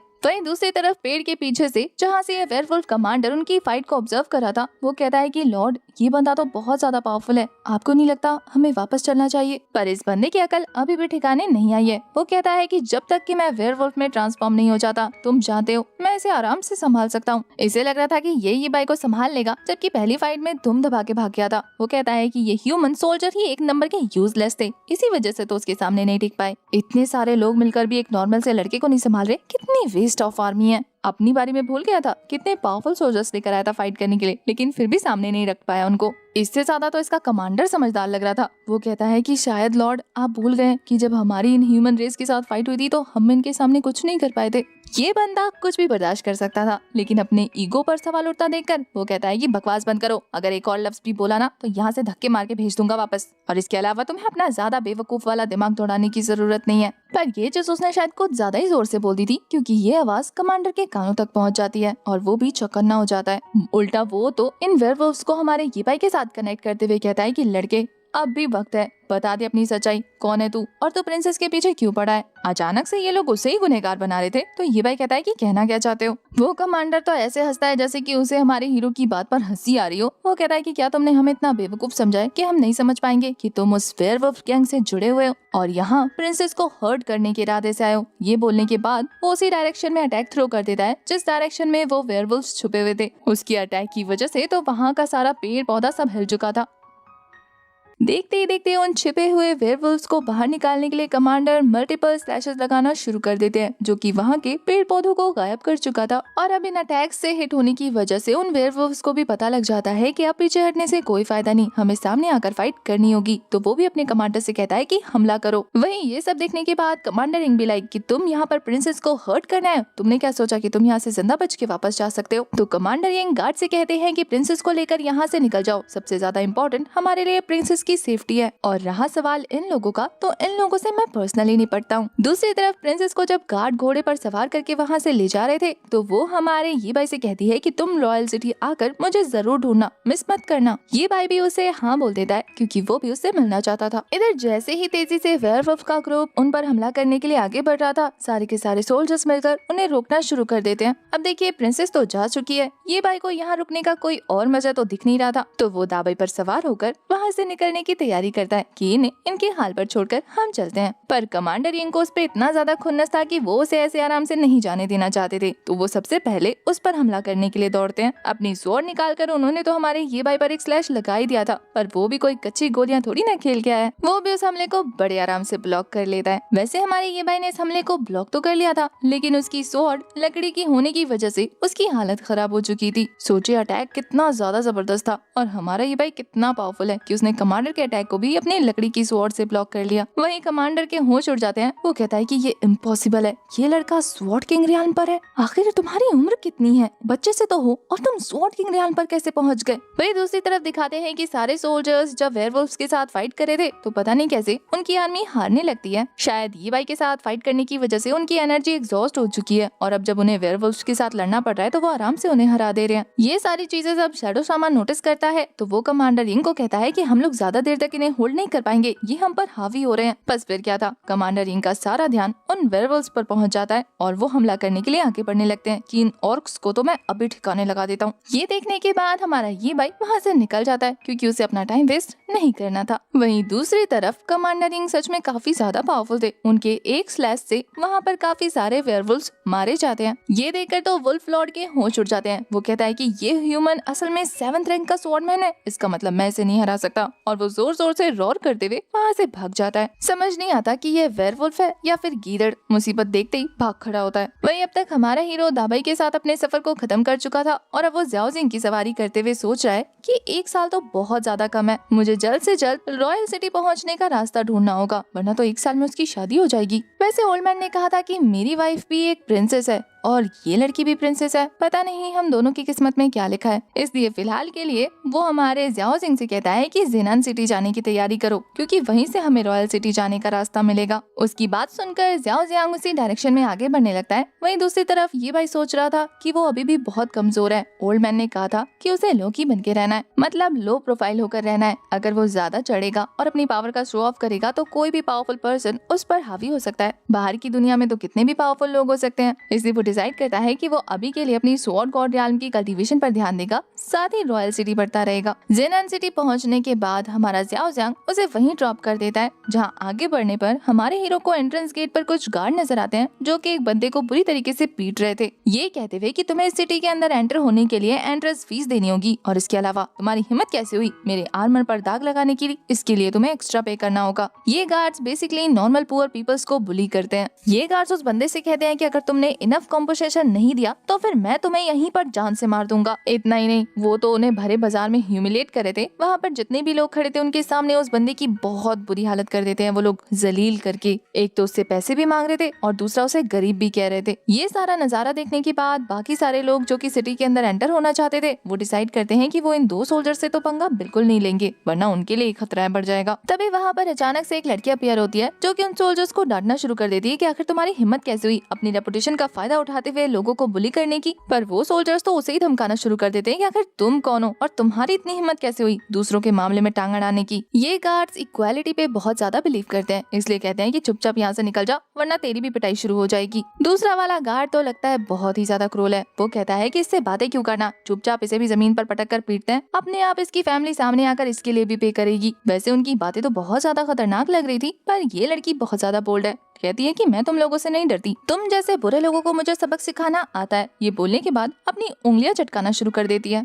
वह इससे पहले कि ये लड़की अपने खतरनाक लुक के साथ खतरनाक अटैक कर पाती, तभी हमारा हीरो आकर उसे रोक देता है, ये कहकर कि माफ कीजिए सोल्जर्स, वो मेरे अंकल है जो आपके पाँव के नीचे है और ये मेरी सिस्टर है। ये दोनों ही कंट्री पीपल हैं। अब शहरी लोग हैं ना, तो गांव के रूल्स रेगुलेशन के बारे में ज्यादा कुछ पता नहीं, इसलिए थोड़ा सा बोल्ड हो गए। आप लोग प्लीज इन्हें ब्लेम मत कीजिए, मुझे यहाँ के रूल्स के बारे में अच्छे से पता है, इसलिए मैं आप लोगों को पे करूंगा। ये बोलने के बाद वो कुछ गोल्ड कॉइन्स निकाल कर कहता है कि आई होप इससे आप लोगों का कंपनसेशन भी पूरा हो जाएगा। पोटली काफी ज्यादा बड़ी थी। वो चुपचाप पोटली उनके हाथ में रखकर मुस्कुराने लगता है, जैसे कि उन्हें कह रहा हो कि अब तो आप हमें जाने देंगे ना। अब वो गार्ड्स इतनी भारी सोने की पोटली देखकर खुश हो जाते हैं। वो कहते हैं कि हाँ तुम समझदार हो और तुम्हारे अंकल और तुम्हारी सिस्टर एकदम बेवकूफ, इसलिए अब हम तुम्हारा रास्ता नहीं रोकेंगे, तुम जा सकते हो। ये बोलने के बाद वो सोल्जर्स वहाँ से जाने लगते हैं। वैसे उन्होंने जाते जाते ये भाई को धमकी दी थी कि इन लोगों को संभाल के रखना, दोबारा अगर इन्होंने हमारे बारे में कुछ बुरा कहा तो हमसे बुरा कोई नहीं होगा। उनके जाने के बाद वो लड़की अपना मुंह बंद नहीं रखती, बल्कि हमारे ये भाई को डांटते हुए कहती है कि आखिर तुमने उन्हें इतने पैसे क्यों पे किए, उन जैसे घमंडी और लालची लोगों को 1 रुपया नहीं देना चाहिए था। अब ये चीजें अनफॉर्चुनेटली वो गार्ड सुन लेते हैं, जिससे वो वापस आकर कहते हैं कि लगता है ये लड़की सबक सीखे बिना मानेगी नहीं, इसकी हिम्मत तो देखो, ये अभी भी हमें बुरा भला बोल रही है, अब तो इसे सबक सिखाना ही पड़ेगा। ये भाई उन्हें संभालते हुए कहता है कि सोल्जर्स, मैंने आपको कहा ना मेरी छोटी बहन थोड़ी सी पागल है, असल में उसे अंकल ने अच्छी तरबियत नहीं दी तो उसे पता नहीं है कि बड़ों से किस तरीके से बात करते हैं, तो आप उसकी छोटी सी भूल के लिए उसे माफ कर दीजिए, दोबारा ऐसा नहीं होगा। पर वो गार्ड्स तो साफ साफ मना कर देते हैं। जब वो देखते हैं कि ये भाई भी पैसे देने के बाद उनसे बड़े प्यार से बात कर रहा है, तो वो तो अब उस लड़की को धमकाने पे आ जाते हैं कि लगता है इसे पीटना ही पड़ेगा। दूसरा वाला गार्ड तो अपनी हवस पूरी करना चाहता था। वो कहता है कि ये लड़की सुंदर तो है, तो क्यों ना हम 2 दिन के लिए इसे मजे करने के लिए अपने साथ ले जाएं। अब यहाँ तक तो ये भाई के लिए सब कुछ ठीक था, लेकिन ये चीज वो बिल्कुल बर्दाश्त नहीं करता। वो उसे प्रोटेक्ट करते हुए कहता है कि आखिर तुम लोगों की हिम्मत कैसी हुई इस बारे में सोचने की, तुम लोग तो सच में बहुत ज्यादा घटिया हो। अगर मेरी सिस्टर के खिलाफ आंख उठाने की भी कोशिश की ना तो आंखें निकाल लूंगा। बस उसकी बातों से इस सोल्जर्स की ईगो बहुत बुरी तरीके से हर्ट हो जाती है। वो कहता है कि बच्चे, आखिर तेरी हिम्मत कैसे हुई हमसे इस तरीके से जबान लड़ाने की। और फिर वो लग जाते हैं हमारे हीरो को सबक सिखाने के लिए, ये सोचकर कि पीट पाट के इसकी भी हालत खराब कर देंगे। पर होता इसका उल्टा है। पहले तो वो उनके अटैक को डॉज करता है और फिर हाथ पकड़कर इतनी बुरी तरीके से मरोड़ता है ना कि वो दोबारा अपना हाथ छुड़ा नहीं पाते और 4 लोगों के सामने जमीन पर बेहाल होकर गिर जाते हैं। सब तो यही सोच रहे थे कि ये लड़का भी यंग है ना, इस वजह से इसकी हड्डियों में जान है, इसने कितने बड़े बड़े लोगों से पंगा ले लिया, आखिर ऑफिशियल्स को हिट करने की क्या जरूरत थी। अब ये लड़का अपने एरोगेंस की वजह से कितनी बड़ी मुसीबत में पड़ गया है। सब लोगों को तो हमारे हीरो के लिए बुरा लग रहा है, लेकिन मुझे इन सोल्जर्स के लिए बुरा लग रहा है। पता नहीं अब इन बेचारों का क्या हाल होगा। वैसे जमीन पर गिरने की वजह से इस सोल्जर्स की अकड़ अभी तक कम नहीं हुई। वो तो उठ खड़ा होता है और कहता है कि रुक जा, अभी तेरी टांगे तोड़ता हूँ। अब तक वहाँ पर और भी सोल्जर्स आ गए थे, तो ये सोल्जर उन्हें हमला करने के लिए कहता है, ये बोलते हुए कि इसे सबक सिखाओ, मारो और सिटी वॉल पर टांग दो, ताकि आने जाने वाले लोगों को पता लगे कि ऑफिशियल से पंगा लेने का क्या अंजाम होता है। वहीं उन सोल्जर्स को अपनी तरफ आगे बढ़ता देखकर हमारे हीरो को तो सिर्फ एक ही चीज की परेशानी थी, और वो ये कि ओल्ड मैन ने कहा था कि लो प्रोफाइल रहो, अगर ऐसी हरकतें रही तो कैसे रहूंगा लो प्रोफाइल। वो तो कहता है कि क्या तुम लोग मुझे चैन से नहीं जीने दे सकते, मैं नहीं चाहता कि मैं अपनी पावर तुम लोगों पर यूज करूं, लेकिन अब करना पड़ेगा। और फिर वो अपनी स्पिरिचुअल पावर रिलीज करता है, उन दोनों सोल्जर्स पर फोकस करता है और दूर से ही टारगेट करके अटैक कर देता है। वो लोग वहीं खड़े खड़े ढेर हो जाते हैं। वही दिखाते हैं कि उनके ढेर होने के बाद जो सोल्जर इन्हें टांग कर सिटी वॉल पर लटकाने की बात कर रहा था, वो ऐसे दुम दबा के भागता है जैसे कि उसने शेर देख लिया हो। वहाँ मौजूद गांव वाले भी हक्के बक्के रह गए थे। और वहीं ये लड़की कहती है कि ब्रदर, आप तो सच में ऑसम है। हमारा हीरो उस लड़की का हाथ पकड़ता है और कहता है, यहाँ ज्यादा देर खड़े मत रहो वरना मुसीबत खड़ी हो जाएगी, और फिर लेकर उसे अंदर भाग जाता है सिटी के अंदर। अब जिस सोल्जर्स की उसने पिटाई लगाई थी उनमें से एक खड़ा होते हुए कहता है कि अरे इसे पकड़ो, ये भाग रहा है। फिर क्या सारे के सारे सोल्जर्स इकट्ठे होते हैं और उनका पीछा करना शुरू कर देते हैं। पर ये भाई बहुत ज्यादा स्मार्ट था। वो बॉल के पीछे छुपकर उन सोल्जर्स को डिस्ट्रैक्ट कर देता है और फिर फटाफट से एक रेस्टोरेंट के अंदर घुस जाता है। बेचारे वो सोल्जर्स तो उसे ढूंढते ही रह जाते हैं कि कहाँ चला गया, नजर क्यों नहीं आ रहा। अब रेस्टोरेंट के अंदर जाने के बाद हमारा ये भाई तो मस्त पेट पूजा करने वाला था, क्योंकि इतनी फाइट और लंबी जर्नी तय करने की वजह से उसे तो बहुत भयंकर भूख लग गई है। वहीं उसे चुपके चुपके उन सोल्जर्स से भागता देखकर ये लड़की कहती है कि बड़े भैया आप तो बहुत ज्यादा स्ट्रॉन्ग है, तो फिर आप उनसे बच के भाग क्यों रहे हैं? आप तो आराम से उनकी चटनी बना सकते हैं। और फिर खुद भी मजे से खाना ठूसने लगती है, ये कहते हुए कि अच्छा हुआ आपने मुझे खाना खिलाया, बहुत डिलीशियस है, मैंने बहुत टाइम से इतना डिलीशियस खाना नहीं खाया था। ये सुनकर तो ये भाई की आंखें फटी की फटी रह जाती हैं कि क्या तुमने बहुत लंबे समय से डिलीशियस खाना नहीं खाया? ये लड़की तो लगे हाथ हमारे ये भाई को अपना भाई बना ही लेती है। अब उसने मान लिया ना बहन है, तो तुम भी भाई हो। अब भाई बनाने के मामले में तो लड़कियां नंबर 1 पे आती हैं। तो अब इसका मतलब ये है कि अब से मैं आपको फॉलो करूंगी और आप मुझे डेली इस तरीके की टेस्टी टेस्टी डिशेस खिलाएंगे। उसे पता लग गया था कि हमारा हीरो अमीर है। ये भाई ताना मारते हुए कहता है कि तुम तो सच में कितनी शर्मीली और शांत किस्म की लड़की हो। ये ताना वो लड़की बहुत अच्छे से समझ आती है। वो मुंह बनाते हुए कहती है कि आपने तो कहा था कि मैं आपकी बहन हूँ, तो क्या अब आप अपनी छोटी बहन को खाना भी नहीं खिला सकते? ये भाई को कोई प्रॉब्लम नहीं थी उसका बड़ा भाई बनने में, लेकिन वो कहता है कि तुम्हें मेरी बात सुननी होगी अच्छे बच्चे की तरह। वो तो हाँ करती है और हमारा ये भाई कहता है कि चलो अब बताओ तुम्हारा घर कहाँ है, ताकि तुम्हारे बड़े भैया तुम्हें घर पहुँचा सके। पर ये लड़की तो कहती है कि मेरा कोई घर नहीं है। ये भाई को पता था कि ये झूठ बोल रही है, तो वो शक की निगाहों से घूरते हुए कहता है कि झूठ बोल रही हो, बेवकूफ बना रही हो अपने बड़े भाई को, सच सच बताओ तुम्हारा घर कहाँ है। वो कंफ्यूजन के साथ हमारे ये भाई को देख रही होती है और कहते हैं कि उस लड़की के ये कहने पर कि उसकी कोई फैमिली नहीं है, ये भाई को स्टार्टिंग में उस पर भरोसा नहीं होता। वो कहता है कि मुझसे झूठ बोलने की जरूरत नहीं, मुझे और भी जरूरी काम है, जल्दी से एड्रेस बताओ ताकि मैं तुम्हें छोड़ कर आऊँ। वो लड़की भी चिढ़ते हुए कहती है कि बड़े भैया आपको क्या लगता है मैं आपसे झूठ बोल रही हूँ? मेरी सच में कोई फैमिली नहीं है, मैं तो जैसे तैसे करके अपना गुजारा कर रही थी। उसकी बातें सुनने के बाद ये भाई अपना सर पकड़ते हुए कहता है कि ठीक है अब क्या ही किया जा सकता है, तुम मुझे फॉलो करो। लेकिन इसके साथ ही वो उसे वार्निंग दे देता है कि मैं बहुत बड़ी मुसीबत में हूँ, तो मेरे साथ साथ तुम्हें भी प्रॉब्लम्स फेस करनी पड़ सकती हैं। वो तो कहती है कि डोंट वरी बिग ब्रो, मैं किसी भी हार्डशिप के लिए मेंटली पूरी तरह से प्रिपेयर हूँ। इस लड़के की मन की बातों से हमें पता लगता है कि इसे पता है कि हमारा ये भाई कितना स्पेशल है और उसका स्वॉर्ड इंटेंट कितना परफेक्ट है। वो कहती है कि ये तो मेरे स्वॉर्ड पीपल्स के साथ परफेक्टली कॉम्प्लीमेंट करता है और वो ये भाई के साथ इसीलिए रहना चाहती है ताकि वो उसके साथ मिलकर अपनी स्वॉर्ड स्किल्स को इम्प्रूव कर सके। अकेले अकेले तो उसे कौन ही सिखाएगा और दूसरा बोर होती रहेगी। वो ये सोच सोच के खुश हो रही थी। वहीं पास के टेबल पे कुछ लोग आपस में बात करते हुए बताते हैं कि क्या तुमने नए बाउंटी पोस्टेड के बारे में सुना जो कि हमारे ही शहर में लगा है? मैंने सुना है कि कुछ इविल स्पिरिट हमारे ह्यूमन टेरिटरी में आ गई है और तबाही मचा रही है। उन्हें मारने के लिए कुछ कल्टीवेटर्स भी गए थे, लेकिन उन इविल स्पिरिट्स ने उन स्वॉर्ड कल्टीवेटर्स को भी जान से मार दिया। इस वजह से ऐसा कहा जा रहा है कि जो भी उन इविल स्पिरिट्स को जिंदा या मुर्दा पकड़ेगा उसे हमारे राजा पर्सनली मिलकर काफी बड़ा इनाम देंगे। सोचो ये कितनी अच्छी अपॉर्चुनिटी होगी कि हमें सिटी लॉर्ड से मिलने का मौका मिलेगा और फिर हो सकता है एम्परर हमें कोई ऑफिशियल टाइटल भी दे दे अगर हम उस बाउंटी को जीत जाते हैं तो। पर तभी उसका दोस्त उसे शांत कराते हुए कहता है कि इविल स्पिरिट्स जैसी कोई चीज नहीं होती, मुझे तो लगता है कि ये कोई फैंटम डीमंस है और ये उन्हीं का काम है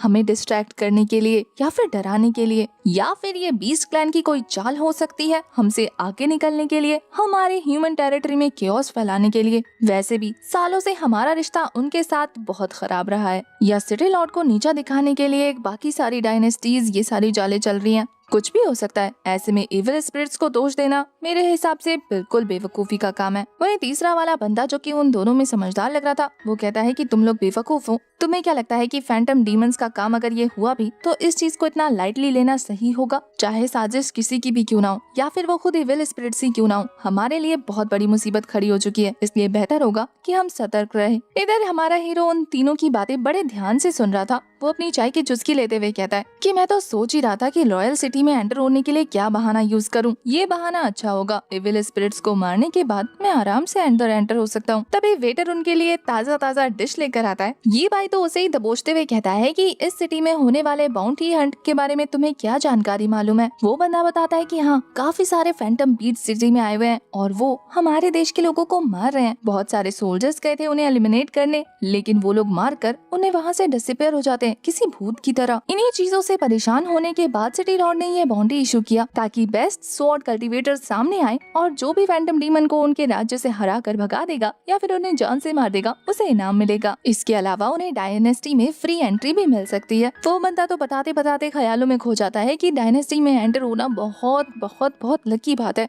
इसके अलावा हमने उड़ती उड़ती खबर सुनी है कि उस बंदे को एंशिएंट डायनेस्टी रून्स में भी जाने का मौका मिल सकता है। अब ये खबर हमारे हीरो के लिए बिल्कुल नहीं थी, तो वो इस बारे में और जानने के लिए पूछता है कि आखिर ये एंशिएंट डायनेस्टी रून्स है क्या। वो बंदा बताता है कि कुछ नहीं, बस 10,000 साल पहले जो एंशिएंट किंगडम यहाँ पर रहता था उसके डिस्ट्रॉयड होने की निशानियां हैं। वहाँ पर काफी सारे रिमेन्स मिलेंगे जो कि पुराने टाइम में लोग यूज किया करते थे। वो बंदा बताता है कि रूमर्स तो ये भी है कि उस प्लेस में बहुत सारी एंशिएंट ट्रेजर्स मौजूद हैं और इसके अलावा तुम्हें स्वॉर्ड गॉड के इनहेरिटेंस भी मिल सकते हैं, स्वॉर्ड किंग के भी। और पास्ट में जिन लोगों को ये लकी चांस मिला था वहाँ एंटर होने का, उन्होंने तो काफी सारी अमेजिंग इनहेरिटेंस ऑब्टेन की है। वहाँ से आने के बाद उन्हें भी स्वॉर्ड किंग और स्वॉर्ड गॉड का टाइटल मिल जाता है। ये सारी इन्फॉर्मेशन ये भाई को बहुत ज्यादा काम की लगती है। वो तो उस बंदे को धन्यवाद कहता है इतनी सारी डिटेल्स देने के लिए जो कि उसे आसानी से मिल गई। वो बेटर उन लोगों को अपना खाना एंजॉय करने का बोलकर वहाँ से चला जाता है। उसके जाने के बाद हमारा हीरो भाई सोच रहा था कि उस ओल्ड मैन ने यहाँ पर मुझे प्रिंसेस से शादी करने के लिए भेजा है, लेकिन फिलहाल मेरे लिए इम्पोर्टेंट ज्यादा ये है कि मुझे उस स्वॉर्ड गॉड की पोजीशन को हासिल करना होगा और ज्यादा पावरफुल बनने के लिए, और इसके लिए मुझे उस एंशिएंट डायनेस्टी रून्स में जाना होगा। यहाँ ये भाई ये भी सोच रहा था कि क्या पता उस रून्स के अंदर एंटर होने के बाद मुझे ऐसी मिस्टीरियस चीज मिले जिसकी हेल्प से मैं स्वॉर्ड एम्परर रियल्म को कल्टीवेट कर लूँ। वैसे भी कितने सालों से अटका पड़ा हूँ, तो मेरे लिए ये अपॉर्चुनिटी बेस्ट होगी, तो पहले इसी काम में लगते हैं। ये सोचते ही खुश हो जाता है। यहाँ उसकी लिटिल सिस्टर, जिसका अभी तक हमें नाम इंट्रोड्यूस नहीं किया गया है, तो हम उसे ज़ुकी बुलाएंगे। उसे फैंटम बीस्ट के बारे में कुछ भी नहीं पता था, तो वो कहती है कि बिग ब्रो आखिर ये फैंटम डीमंस क्या होते हैं। ये भाई कहता है कि फैंटम डीमंस बहुत ज्यादा स्पेशल क्रिएचर हैं। वो किसी शैडो की तरह होते हैं, कहीं से भी तुम्हारे सामने अपीयर हो जाएंगे, तुम्हारी जान लेंगे, तुम्हारे लिविंग थिंग्स को हासिल करेंगे और निकल जाएंगे, जैसा कि अभी उस वेटर ने बताया, और गोस्ट की तरह गायब हो जाएंगे। किसी को कानो कान खबर नहीं होगी। तुम्हें पता है उन लोगों की स्पेशल पावर्स में से एक पावर ये है कि वो लोगों की सोल्स को कंट्रोल करते हैं। मतलब अगर कोई लिविंग थिंग उनके आसपास हुई तो प्रोबेबली वो उसे कंट्रोल कर रहे हो, इसीलिए उन्हें ट्रैक कर पाना बहुत ज्यादा मुश्किल हो जाता है। अब ये भाई को उस वेटर से इतनी सारी इन्फॉर्मेशन कलेक्ट करता देखकर ज़ुकी को कंफर्म हो जाता है, इसलिए वो पूछती है कि बिग ब्रो कहीं आप भी उन फैंटम बीस्ट को मारने की तैयारी तो नहीं कर रहे ना, उस बॉडी को हासिल करने के लिए। पर ये भाई कहता है कि छोटी लड़की, ज्यादा दिमाग दौड़ाने की जरूरत नहीं है, इसलिए जल्दी जल्दी अपना खाना खत्म करो, बाकी के सवाल बाद में पूछना। ज़ुकी मुंह बनाते हुए कहती है कि मैं तो इसलिए क्यूरियस हो रही थी क्योंकि मैंने आज से पहले इस तरीके के क्रिएचर्स नहीं देखे ना। पर ये भाई उसे फिर से शांत कराते हुए कहता है कि अपनी आवाज धीमी रखो और कोशिश करो जल्द से जल्द यहाँ से निकलने की। क्या तुम भूल गई हो हम अभी भी मुसीबत में पड़े हुए हैं, इसलिए अगर तुमने इस बारे में ज्यादा बात की तो और भी लोगों का टेंशन खींच लोगी। तो बेहतर होगा जल्दी से अपना खाना खत्म करो ताकि मैं एक अच्छी सी जगह देखकर वहाँ पर तुम्हें छुपा सकूं। इसके अलावा आशा करता हूँ कि तुम मुझसे झूठ नहीं बोल रही हो कि तुम्हारी कोई फैमिली नहीं है, क्योंकि अगर वो हुई तो वो तुम्हारे बारे में बहुत परेशान हो रही होगी और तुम्हें ढूंढ नहीं पाएगी अगर तुम मेरे साथ रहोगी तो। और अगर ऐसा हुआ तो मुझे बहुत बुरा लगेगा और मैं तुम्हें बिल्कुल माफ नहीं करूँगा।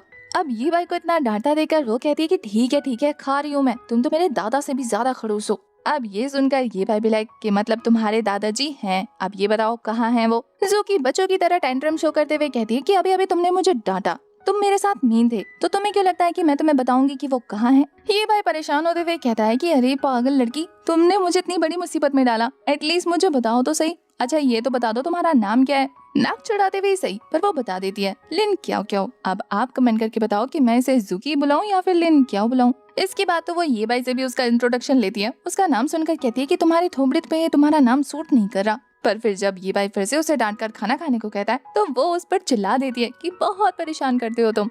अब हमें सिटी पैलेस का सीन दिखाते हैं जहाँ पर वहाँ के एम्परर अपने तीनों बच्चों ली याओ, ली क्वांग और ली मई से मीटिंग करते हैं। ये तीनों भी काफी अच्छे स्वॉर्डमैन थे, इसलिए सिटी लॉर्ड कहते हैं कि आशा करता हूँ कि मैंने अनफेयर नहीं किया होगा कुछ भी। मैंने बाउंड्री अनाउंस की है जिसके बाद जो भी उन डीमंस को मारेगा वो एंशिएंट डायनेस्टी रून्स में जाने के लिए काबिल हो जाएगा। तो इसलिए अब तुम तीनों अपने अपने काम पर लग जाओ। ये बोलने के बाद वो अपने ली क्वांग और ली मई यानी दोनों बच्चों को वहाँ से भेज देता है। ली याओ को रुकने को कहता है। उन सभी के जाने के बाद उनके फादर ली याओ से पूछते हैं कि क्या तुम जानते हो मैंने तुम्हें यहाँ क्यों रोका। ली याओ खुश होते हुए कहता है कि फादर क्योंकि आप चाहते हैं कि मैं सबसे पहले उस एंशिएंट रूम में एंटर हूँ। फादर खुश होते हुए कहते हैं कि बिल्कुल सही, तुमने सही पहचाना, तुमने 7 सेगमेंट स्वॉर्ड बोन को पोजेस कर रखा है, इसीलिए तुम्हारे लिए वहाँ जाना बेहतर होगा क्योंकि स्वॉर्ड गॉड की पोजीशन सिर्फ तुम डिजर्व करते हो। अगर तुम रून्स में पहले एंटर हुए तो फिर स्वॉर्ड किंग बनने के चांसेस तुम्हारे लिए ज्यादा हाई होंगे। वैसे वो दोनों तुम्हारे भाई बहन हैं, लेकिन इसका मतलब ये नहीं है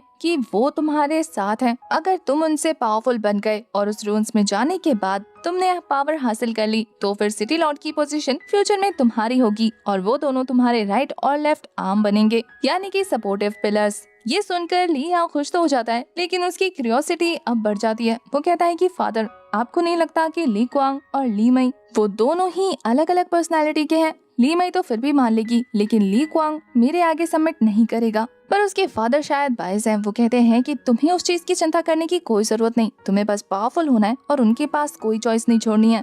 जो तुमसे लड़ नहीं सकते वो तुम्हारे आगे सबमिट जरूर करते हैं। उसके फादर अपने पास से एक मैजिक मिरर निकाल कर अपने बेटे को पकड़ाते हुए कहते हैं कि इस मैजिक मिरर की हेल्प से तुम्हें उन फैंटम डीमंस के वेयर अबाउट्स के बारे में पता लग जाएगा। वो जहाँ जहाँ होंगे तुम आसानी से वहाँ पहुँच जाओगे। ये सुनकर ली याओ खुश हो जाता है। अब इससे उसके जीतने के चांसेस बहुत ज्यादा हाई हो गए। हमें उस लोकेशन को दिखाते हैं जहाँ पर वो फैंटम डीमंस मौजूद थे और एग्जैक्ट उसी जगह से हमारा ये भाई ज़ूकी के साथ आगे बढ़ रहा था। वो तो मस्त टहलते हुए गाना गाते हुए आगे बढ़ रही थी। ये भाई कहता है कि तुमने मुझसे सही तो कहा था ना कि तुम उन फैंटम बीस्ट्स को देख सकती हो। अगर तुमने मुझसे झूठ बोला तो मुसीबत में पड़ जाओगी। वो कहती है कि बिग ब्रो डोंट वरी, आप मेरे साथ काफी अच्छे थे तो मैं आपसे झूठ क्यों बोलूंगी। मेरे पास स्वॉर्ड प्यूपिल्स है जिसकी वजह से मैं उन फैंटम बीस्ट्स को देखूंगी ना तो वो मेरे सामने रिवील हो जाएंगे, उनकी ट्रू आइडेंटिटी।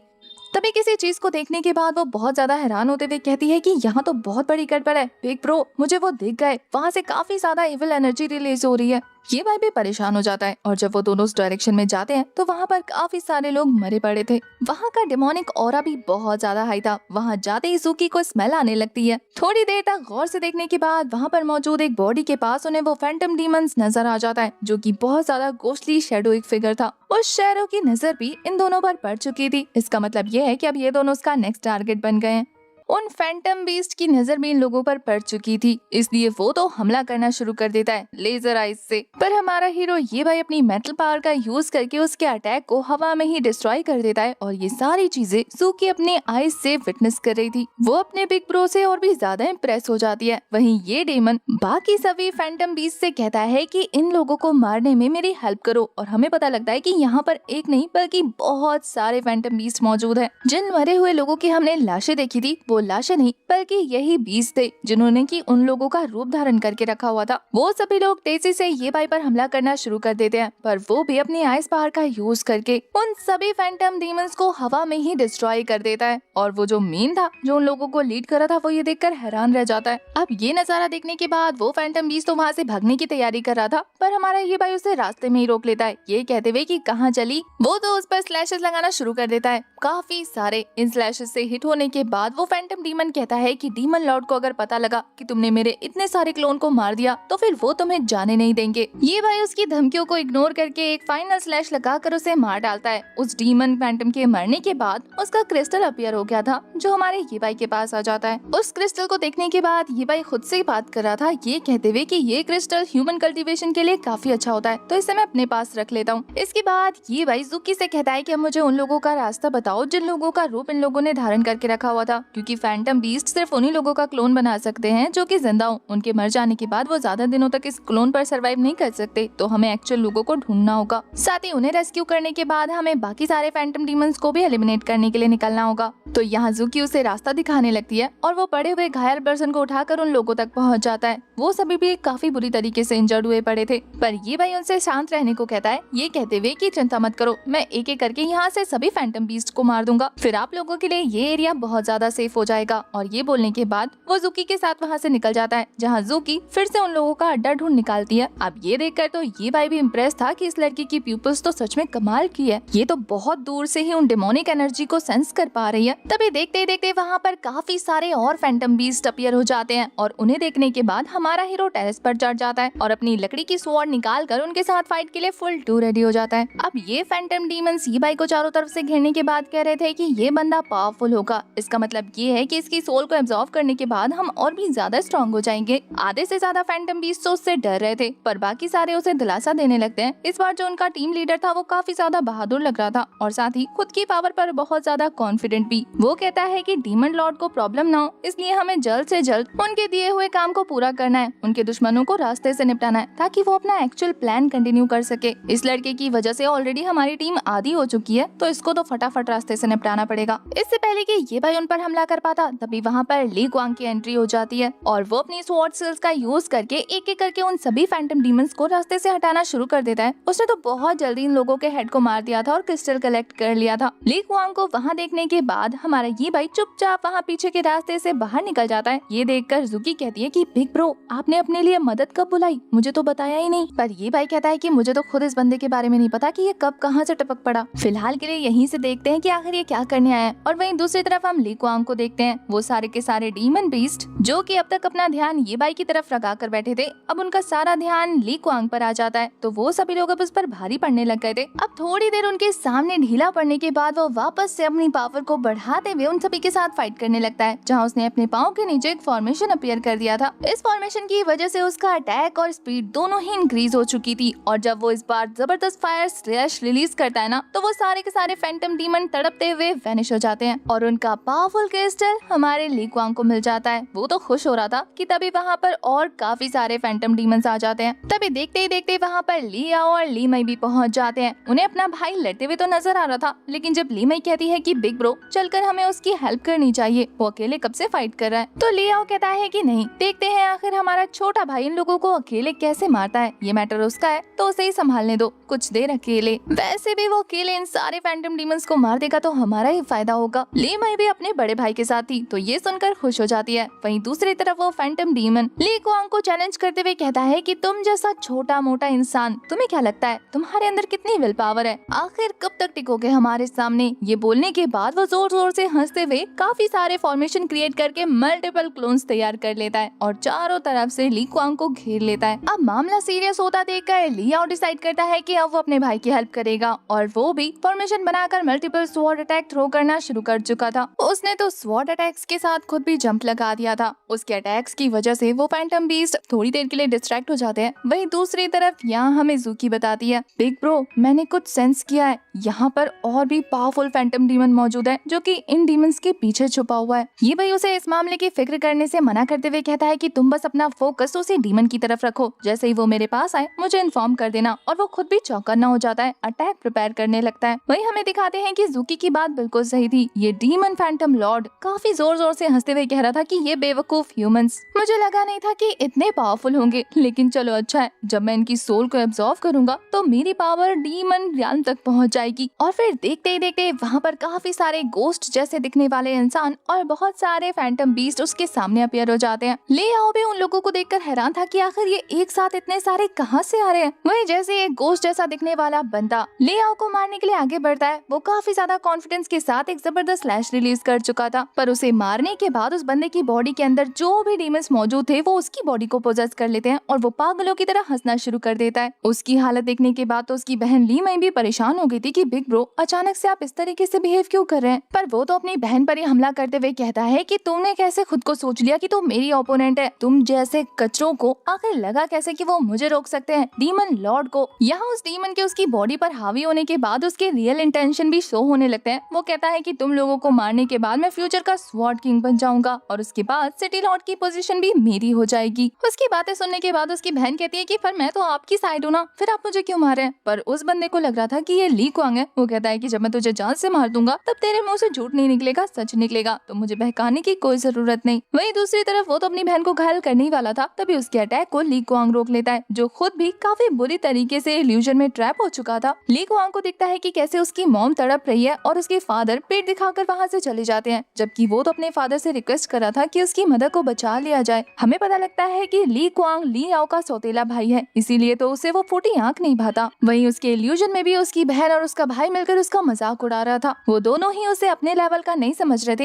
एक कचरा समझ रहे थे, इसलिए सिटी लॉर्ड की पोजीशन वो तो उसे बिल्कुल नहीं देना चाहते। यहाँ तक कि उसके फादर भी उसकी सपोर्ट में नहीं थे। ये देखकर तो उसे गुस्सा आने लगता है। वहीं उन दोनों को आपस में बिजी होता देखकर हमारा हीरो ये भाई चुपके से ली मई को बचा लेता है, जिसे उसका खुद का भाई जान से मारने वाला था। जहाँ वो ज़ूकी को इनका ख्याल रखने का बोलकर खुद इन दोनों भाइयों को संभालने के लिए पहुंच जाता है, पर वहाँ पर उसे काफी सारे फैंटम डीमंस दिखते हैं, तो वो अपनी स्वॉर्ड टेक्निक स्नेक का यूज करता है। उसका स्पिरिचुअल स्नेक बाहर आते ही उन सभी फैंटम डीमंस को जान से मार चुका था। ये देखकर उस डीमन लॉर्ड को गुस्सा आ जाता है। वो कहता है कि एक और पर्सन अपीयर हो गया। अब इससे संभालने के लिए वो एक और जायंट क्रिएचर को समन करता है जो बहुत ज्यादा पावरफुल दिख रहा था। वही डीमन लॉर्ड के एक इशारे पर ये दोनों भाई भी उसे मारने के लिए आगे बढ़ने लगते हैं और साथ ही वो जायंट डीमन भी। ये तीनों एक साथ हमारे हीरो पर हमला करने वाले थे। दिखाते हैं कि जैसे ही लिया और ली क्वांग हमारे ही भाई की तरफ अटैक थ्रो करते हैं, वो अपनी स्वॉर्ड को एक स्पिरिचुअल ईगल में ट्रांसफॉर्म करते हुए उन दोनों पर हमला कर देता है, जिससे वो दोनों वहीं ढेर हो जाते हैं। और उसकी स्वॉर्ड स्किल्स को देखकर ज़ूकी बहुत ज्यादा इम्प्रेस हो रही थी। वहीं अब तक अपने दो खतरनाक प्यादों को हमारे ये भाई के हाथों से इतने आराम से ढेर होता देखकर स्पिरिट लॉर्ड उसके सामने आ जाता है, जिसे देखकर ये भाई एक्साइटेड हो गया था कि फाइनली चूहा अपने बिल से बाहर आ गया। पर जब ये भाई उस लॉर्ड के सामने जाता है तो उसका ये कहना था कि एक चींटी हाथी के साथ मुकाबला करने आई है, देखता हूँ अब तू कैसे बच के जाता है। ये बोलकर वो वहाँ पर और भी काफी सारे इविल स्पिरिट्स समन कर लेता है। पर ये भाई के लिए इनसे मुकाबला करना ज्यादा मुश्किल नहीं होता। वो एक ही स्वॉर्ड के स्लैश में उन सभी को ढेर कर चुका था और ये देखकर तो उस स्पिरिट बॉस को समझ नहीं आता कि वो क्या करे। तो वो वहाँ से भागते हुए हमारे हीरो को धमकी देने लगता है कि तुझे तो मैं जिंदा नहीं छोड़ूंगा, तूने मेरे प्लान को डिस्ट्रॉय किया, फ्यूचर में आकर तेरी वो हालत करूंगा कि तू सपने में भी नहीं सोच सकता। ये बोलते बोलते भाग जाता है, लेकिन हमारा हीरो भी कहाँ उसे जाने देने वाला था। वो उसके पीछे पीछे जंगल के अंदर एंटर हो चुका था। वहीं उन दोनों के वहाँ से जाते ही हम इंपीरियल पैलेस के सोल्जर्स को दिखाते हैं, जो कि यहाँ पर अपने यंग मास्टर्स की हेल्प के लिए पहुंचे थे। अब तक ली आओ और ली क्वांग होश में आ चुके थे। ली आओ तो उन सोल्जर्स को देखकर उन पर ही चिल्लाना शुरू कर देता है कि कहाँ मर गए थे तुम सब, अब जल्दी से यहाँ का कचरा साफ करो। बेचारे गार्ड्स डांट खाने के बाद अपने अपने काम पे लग जाते हैं और इधर ये बदतमीज इंसान अपने भाई पर चढ़ने लग जाता है। अब इसने खुद तो एक भी बीस्ट मारे नहीं थे, इसलिए अपने भाई से कह रहा था कि तुमने जितने भी क्रिस्टल कलेक्ट किए वो सभी मुझे हैंड ओवर कर दो और फिर मैं तुम्हें आराम से यहाँ से जाने दूंगा। ली क्वांग को बचपन से पता है कि उसका भाई कितना कमीना है, लेकिन वो इधर रिस्पॉन्स नहीं कर रहा था। वहीं ली आओ को बेशरम होकर सामने से उसका क्रिस्टल चुराता देखकर ज़ूकी से रहा नहीं जाता और वो सामने से आकर उसे रॉबर बोल देती है कि दूसरों की बिलोंगिंग्स चुराते हो, तुम्हें शर्म नहीं आती। पर ली आओ का कहना था कि तुम मेरे सामने बोल रही हो, क्या तुम जानती भी हो मैं कौन हूँ या फिर तुम एक पपेट हो उसी बीस्ट की। अगर तुम्हें इतना प्रॉब्लम हो रहा है क्रिस्टल कलेक्ट करने से तो इसका मतलब ये है कि तुम्हें मारने के बाद भी मुझे क्रिस्टल्स मिलेंगे। ये बोलने के बाद वो बिना सोचे समझे उस पर हमला करना शुरू कर देता है, जबकि मेन मोटिव तो उसका लोगों को बुली करना था। इससे पहले कि ये अटैक ज़ूकी को हिट हो पाता तभी ली क्वांग बीच में आकर उस अटैक से खुद हिट हो जाता है। अपने भाई पर ली क्वांग को गुस्सा तो काफी आ रहा था, पर वो दांत पीसते हुए कहता है कि ली आओ, अगर तुम्हें क्रिस्टल ही चाहिए तो मुझसे डायरेक्ट बात करो, इस तरीके से इनोसेंट पीपल को हमारे मामले में क्यों घसीट रहे हो। पर ली आओ का कहना था कि तुम्हें क्या लगता है ये इनोसेंट है, अगर ये इनोसेंट होती तो इतनी रात को हमारे मैटर में क्यों पड़ रही होती। शायद तुम इसके चेहरे से कंफ्यूज हो रहे हो, लेकिन तुम्हें इसकी हरकतें नजर नहीं आ रही, जो कि बिल्कुल उस इविल स्पिरिट के कंट्रोल किए हुए पपेट्स के जैसी हैं। ज़ूकी तो कहती है कि मुझे पपेट बोल रहे हो, बेवकूफ, अगर मेरे बिग ब्रो तुम्हें उस इल्यूजन से बाहर नहीं निकालते ना तो तुम उसकी चपेट में आकर कब के मारे जा चुके होते। तभी वहाँ पर ये भाई भी आ जाता है, जो कि उन सभी से कहता है कि तुम लोग आपस में क्यों लड़ रहे हो, जबकि वो फैंटम तो यहाँ से कब का जा चुका है। ज़ूकी भी एकदम छोटी बहन की तरह अपने भाई को शिकायत लगाते हुए कहती है कि ये बंदा बहुत ज्यादा बदतमीज है, ये मुझे फैंटम बीस्ट समझकर मुझे मारने जा रहा था। पर तभी हमारा ही भाई उसके सामने आकर उसे प्रोटेक्ट करते हुए कहता है कि तुम लोगों को गलतफहमी हो रही है, उस फैंटम बीस्ट के सारे क्लोन्स को मैंने मार दिया है और इस वजह से वो यहाँ से भाग गया, अब नहीं दिखेगा। ज्यादा देर तक इल्यूजन में रहने की वजह से तुम लोगों को गलतफहमी हो गई होगी। ये भाई के कारनामों के बारे में सुनने के बाद इस बंदे को इनसिक्योरिटी होने लगती है। वो कहता है कि तुमने उन्हें मार दिया तो क्या वो वापस नहीं आ सकते, तुमने फैंटम बीस्ट को समझा क्या है, मैंने भी उनके साथ फाइट की थी, आखिर तुम जानते हो मैं कौन हूँ। ज़ूकी का तो आपको पता ही है, उसकी जबान पे लगाम लगाना मुश्किल है, तो वो कहती है कि हमें तो नहीं पता, लेकिन अगर तुम अपने मुंह से अपनी तारीफ कर दो तो बेहतर होगा। वो बंदा खुद को फ्यूचर सिटी लॉर्ड बोल के इंट्रोड्यूस करता है, जिसे सुनकर ज़ूकी कहती है कि तुम सिटी लॉर्ड बनने वाले हो, कितने अफसोस की बात है, जो थोड़ी देर पहले अपनी बहन और भाई को जान से मारने वाला था, कितना खराब होता इस सिटी के साथ। अब उसे तो इंसल्टेड फील हो रहा था। इससे पहले कि वो उस पर दोबारा हमला करता, उसे डीमन पपेट बोलकर ली क्वांग बीच में आते हुए कहता है कि तुम इस तरीके से किसी पर भी हमला नहीं कर सकते, अगर ये डीमन पपेट है तो क्यों ना हम लोग हार्ट मिरर का यूज करें, जो फादर ने तुम्हें दिया था, वो तो डीमन पपेट्स की लोकेशन देख सकते हैं ना, किसी भी रैंडम इनोसेंट पीपल पर हमला करके हम सिटी लॉर्ड की रेपुटेशन को खराब नहीं कर सकते। अब ली क्वांग की बातें तो बिल्कुल सही थी, लेकिन इस बंदे के कानों में घुसे तब ना, उसे तो बस क्रिस्टल चाहिए था, किसी भी तरीके तरीके से अपने फादर के सामने ये प्रूव करने के लिए कि वो सबसे बेस्ट है। तो वो ली याओ से इसी बारे में बात करने लगता है कि मुझे क्रिस्टल हैंडओवर कर दो और बाकी का मैटर खुद संभाल लेना। पर ली क्वांग तो उसे फाइट के लिए चैलेंज कर देता है। ली याओ को लग रहा था कि वो अपने भाई से ज्यादा पावरफुल है, तो वो सोचता है कि क्यों ना इस मौके का फायदा उठाकर इसे जान से मार दिया जाए। तो सिटी लॉर्ड बनने के लिए कोई भी उसका कॉम्पिटिटर बचेगा ही नहीं, साथ ही उसे डीमन क्रिस्टल भी मिल जाएंगे। एक तीर से दो शिकार हो जाएगा। ये सोचकर वो मल्टीपल स्वॉर्ड फॉर्मेशन क्रिएट करके उससे हमला करना शुरू कर देता है, जिसे रोकने के लिए ली क्वांग ने अपनी विंड ग्लोइंग टेक्निक का यूज किया था। वो दोनों ही अपनी पावरफुल टेक्निक का यूज करके एक दूसरे के साथ जबरदस्त फाइट कर रहे थे। फाइट के दौरान दोनों की कल्टीवेशन में साफ साफ डिफरेंस नोटिस हो रहा था। ली याओ ली क्वांग से कहता है कि तुम्हें क्या लगता है कि तुम मेरे ओपोनेंट हो, तुम्हारे अंदर इतनी पावर है ही नहीं, मुझसे उलझना बंद करो, तुम्हारी कोई भी ट्रिक मुझ पर काम नहीं करेगी। वहीं दूर से उन दोनों की फाइट को जज करते हुए ज़ुकी कहती है कि बिग ब्रो, मुझे नहीं लगता कि ली क्वांग ली याओ का सामना ज्यादा देर तक कर सकता है, क्योंकि उसकी पावर कम है। यहाँ हमारा ये भाई अपनी छोटी बहन की तारीफ करते हुए कहता है कि इतनी छोटी सी एज में तुम्हें तो कल्टीवेशन की काफी नॉलेज है, कमाल कर दिया। वहीं दूसरी तरफ दिखाते हैं कि सच में ली याओ की पावर के आगे ली क्वांग हार जाता है। वो तो उसे उठाकर जमीन पर पटक चुका था। ली याओ ली क्वांग के सारे क्रिस्टल कलेक्ट करने के बाद उससे धमकी देते हुए कहता है कि अगर मेरे बाप का खून तेरे रगों में नहीं दौड़ रहा होता ना, तो मैं तो तुझे कब का मार चुका होता। अब ये बातें तो वो उसे बचपन से कहता आ रहा है। ली क्वांग को भी गुस्सा आ रहा था, पर वो कुछ नहीं कर सकता था। वहीं ली याओ की नजरों में ली क्वांग एक नंबर का यूजलेस इंसान था। जैसे ही उसकी बहन को होश आता है, वो अपनी बहन से कहता है कि ली मई, इन दोनों को भी पकड़ लो, इनके पास से भी डीमन क्रिस्टल कलेक्ट कर लो। ली मई अपने भाई से थोड़ी अलग थी, इसलिए वो चुपचाप जाकर ये भाई से कहती है कि तुम्हारे पास जितने भी क्रिस्टल है वो मुझे पकड़ा दो, हमें तुम्हारे ऊपर ज्यादा हाश नहीं होना। पर जब ये भाई उसे गौर से घूरता है ना, तो वो उसकी खूबसूरती देखकर कहती है कि ये तो सच में कितना हैंडसम है। ज़ुकी तो ली मई से कहती है कि सिस्टर, क्या तुम भूल गई हो, मेरे भाई ने तुम्हारी जान बचाई है, अगर वो नहीं होता तो तुम्हारा क्या होता, तुम ऐसे रीपे करोगी। ली मई का कहना था कि मेरी जान बचाने के लिए मैं रीपे जरूर करूंगी, लेकिन तुम्हें वो क्रिस्टल सबसे पहले मुझे हैंडओवर करना होगा। ये भाई तो फिर भी मना कर देता है, वो भी साफ साफ, जिसे सुनकर तो ली याओ से हजम नहीं हो रहा था। वो कहता है कि तुझे डर नहीं कि यहाँ पर मौजूद सोल्जर्स तेरे चीथड़े उड़ा सकते हैं। पर ये भाई ने जो कह दिया सो कह दिया। वो कहता है कि मास्टर होने का मतलब ये नहीं कि तुम इनोसेंट पीपल को बुली करो, और ये बोलकर वो अपनी बहन का हाथ पकड़ के वहाँ से जाने लग गया था। पर तभी ली मई उसका रास्ता रोकते हुए कहती है कि बिना क्रिस्टल लिए तो मैं तुम्हें यहाँ से वापस नहीं जाने देने वाली, लेकिन अगर तुम मेरे भाई को गुस्सा नहीं दिलाना चाहते तो मेरे साथ बार्गेनिंग कर सकते हो। अब ये भाई को भी उस बार्गेनिंग के बारे में सुनना था कि वो कौन सी डील है जो उसे करनी है। ली मई कहती है कि क्यों ना तुम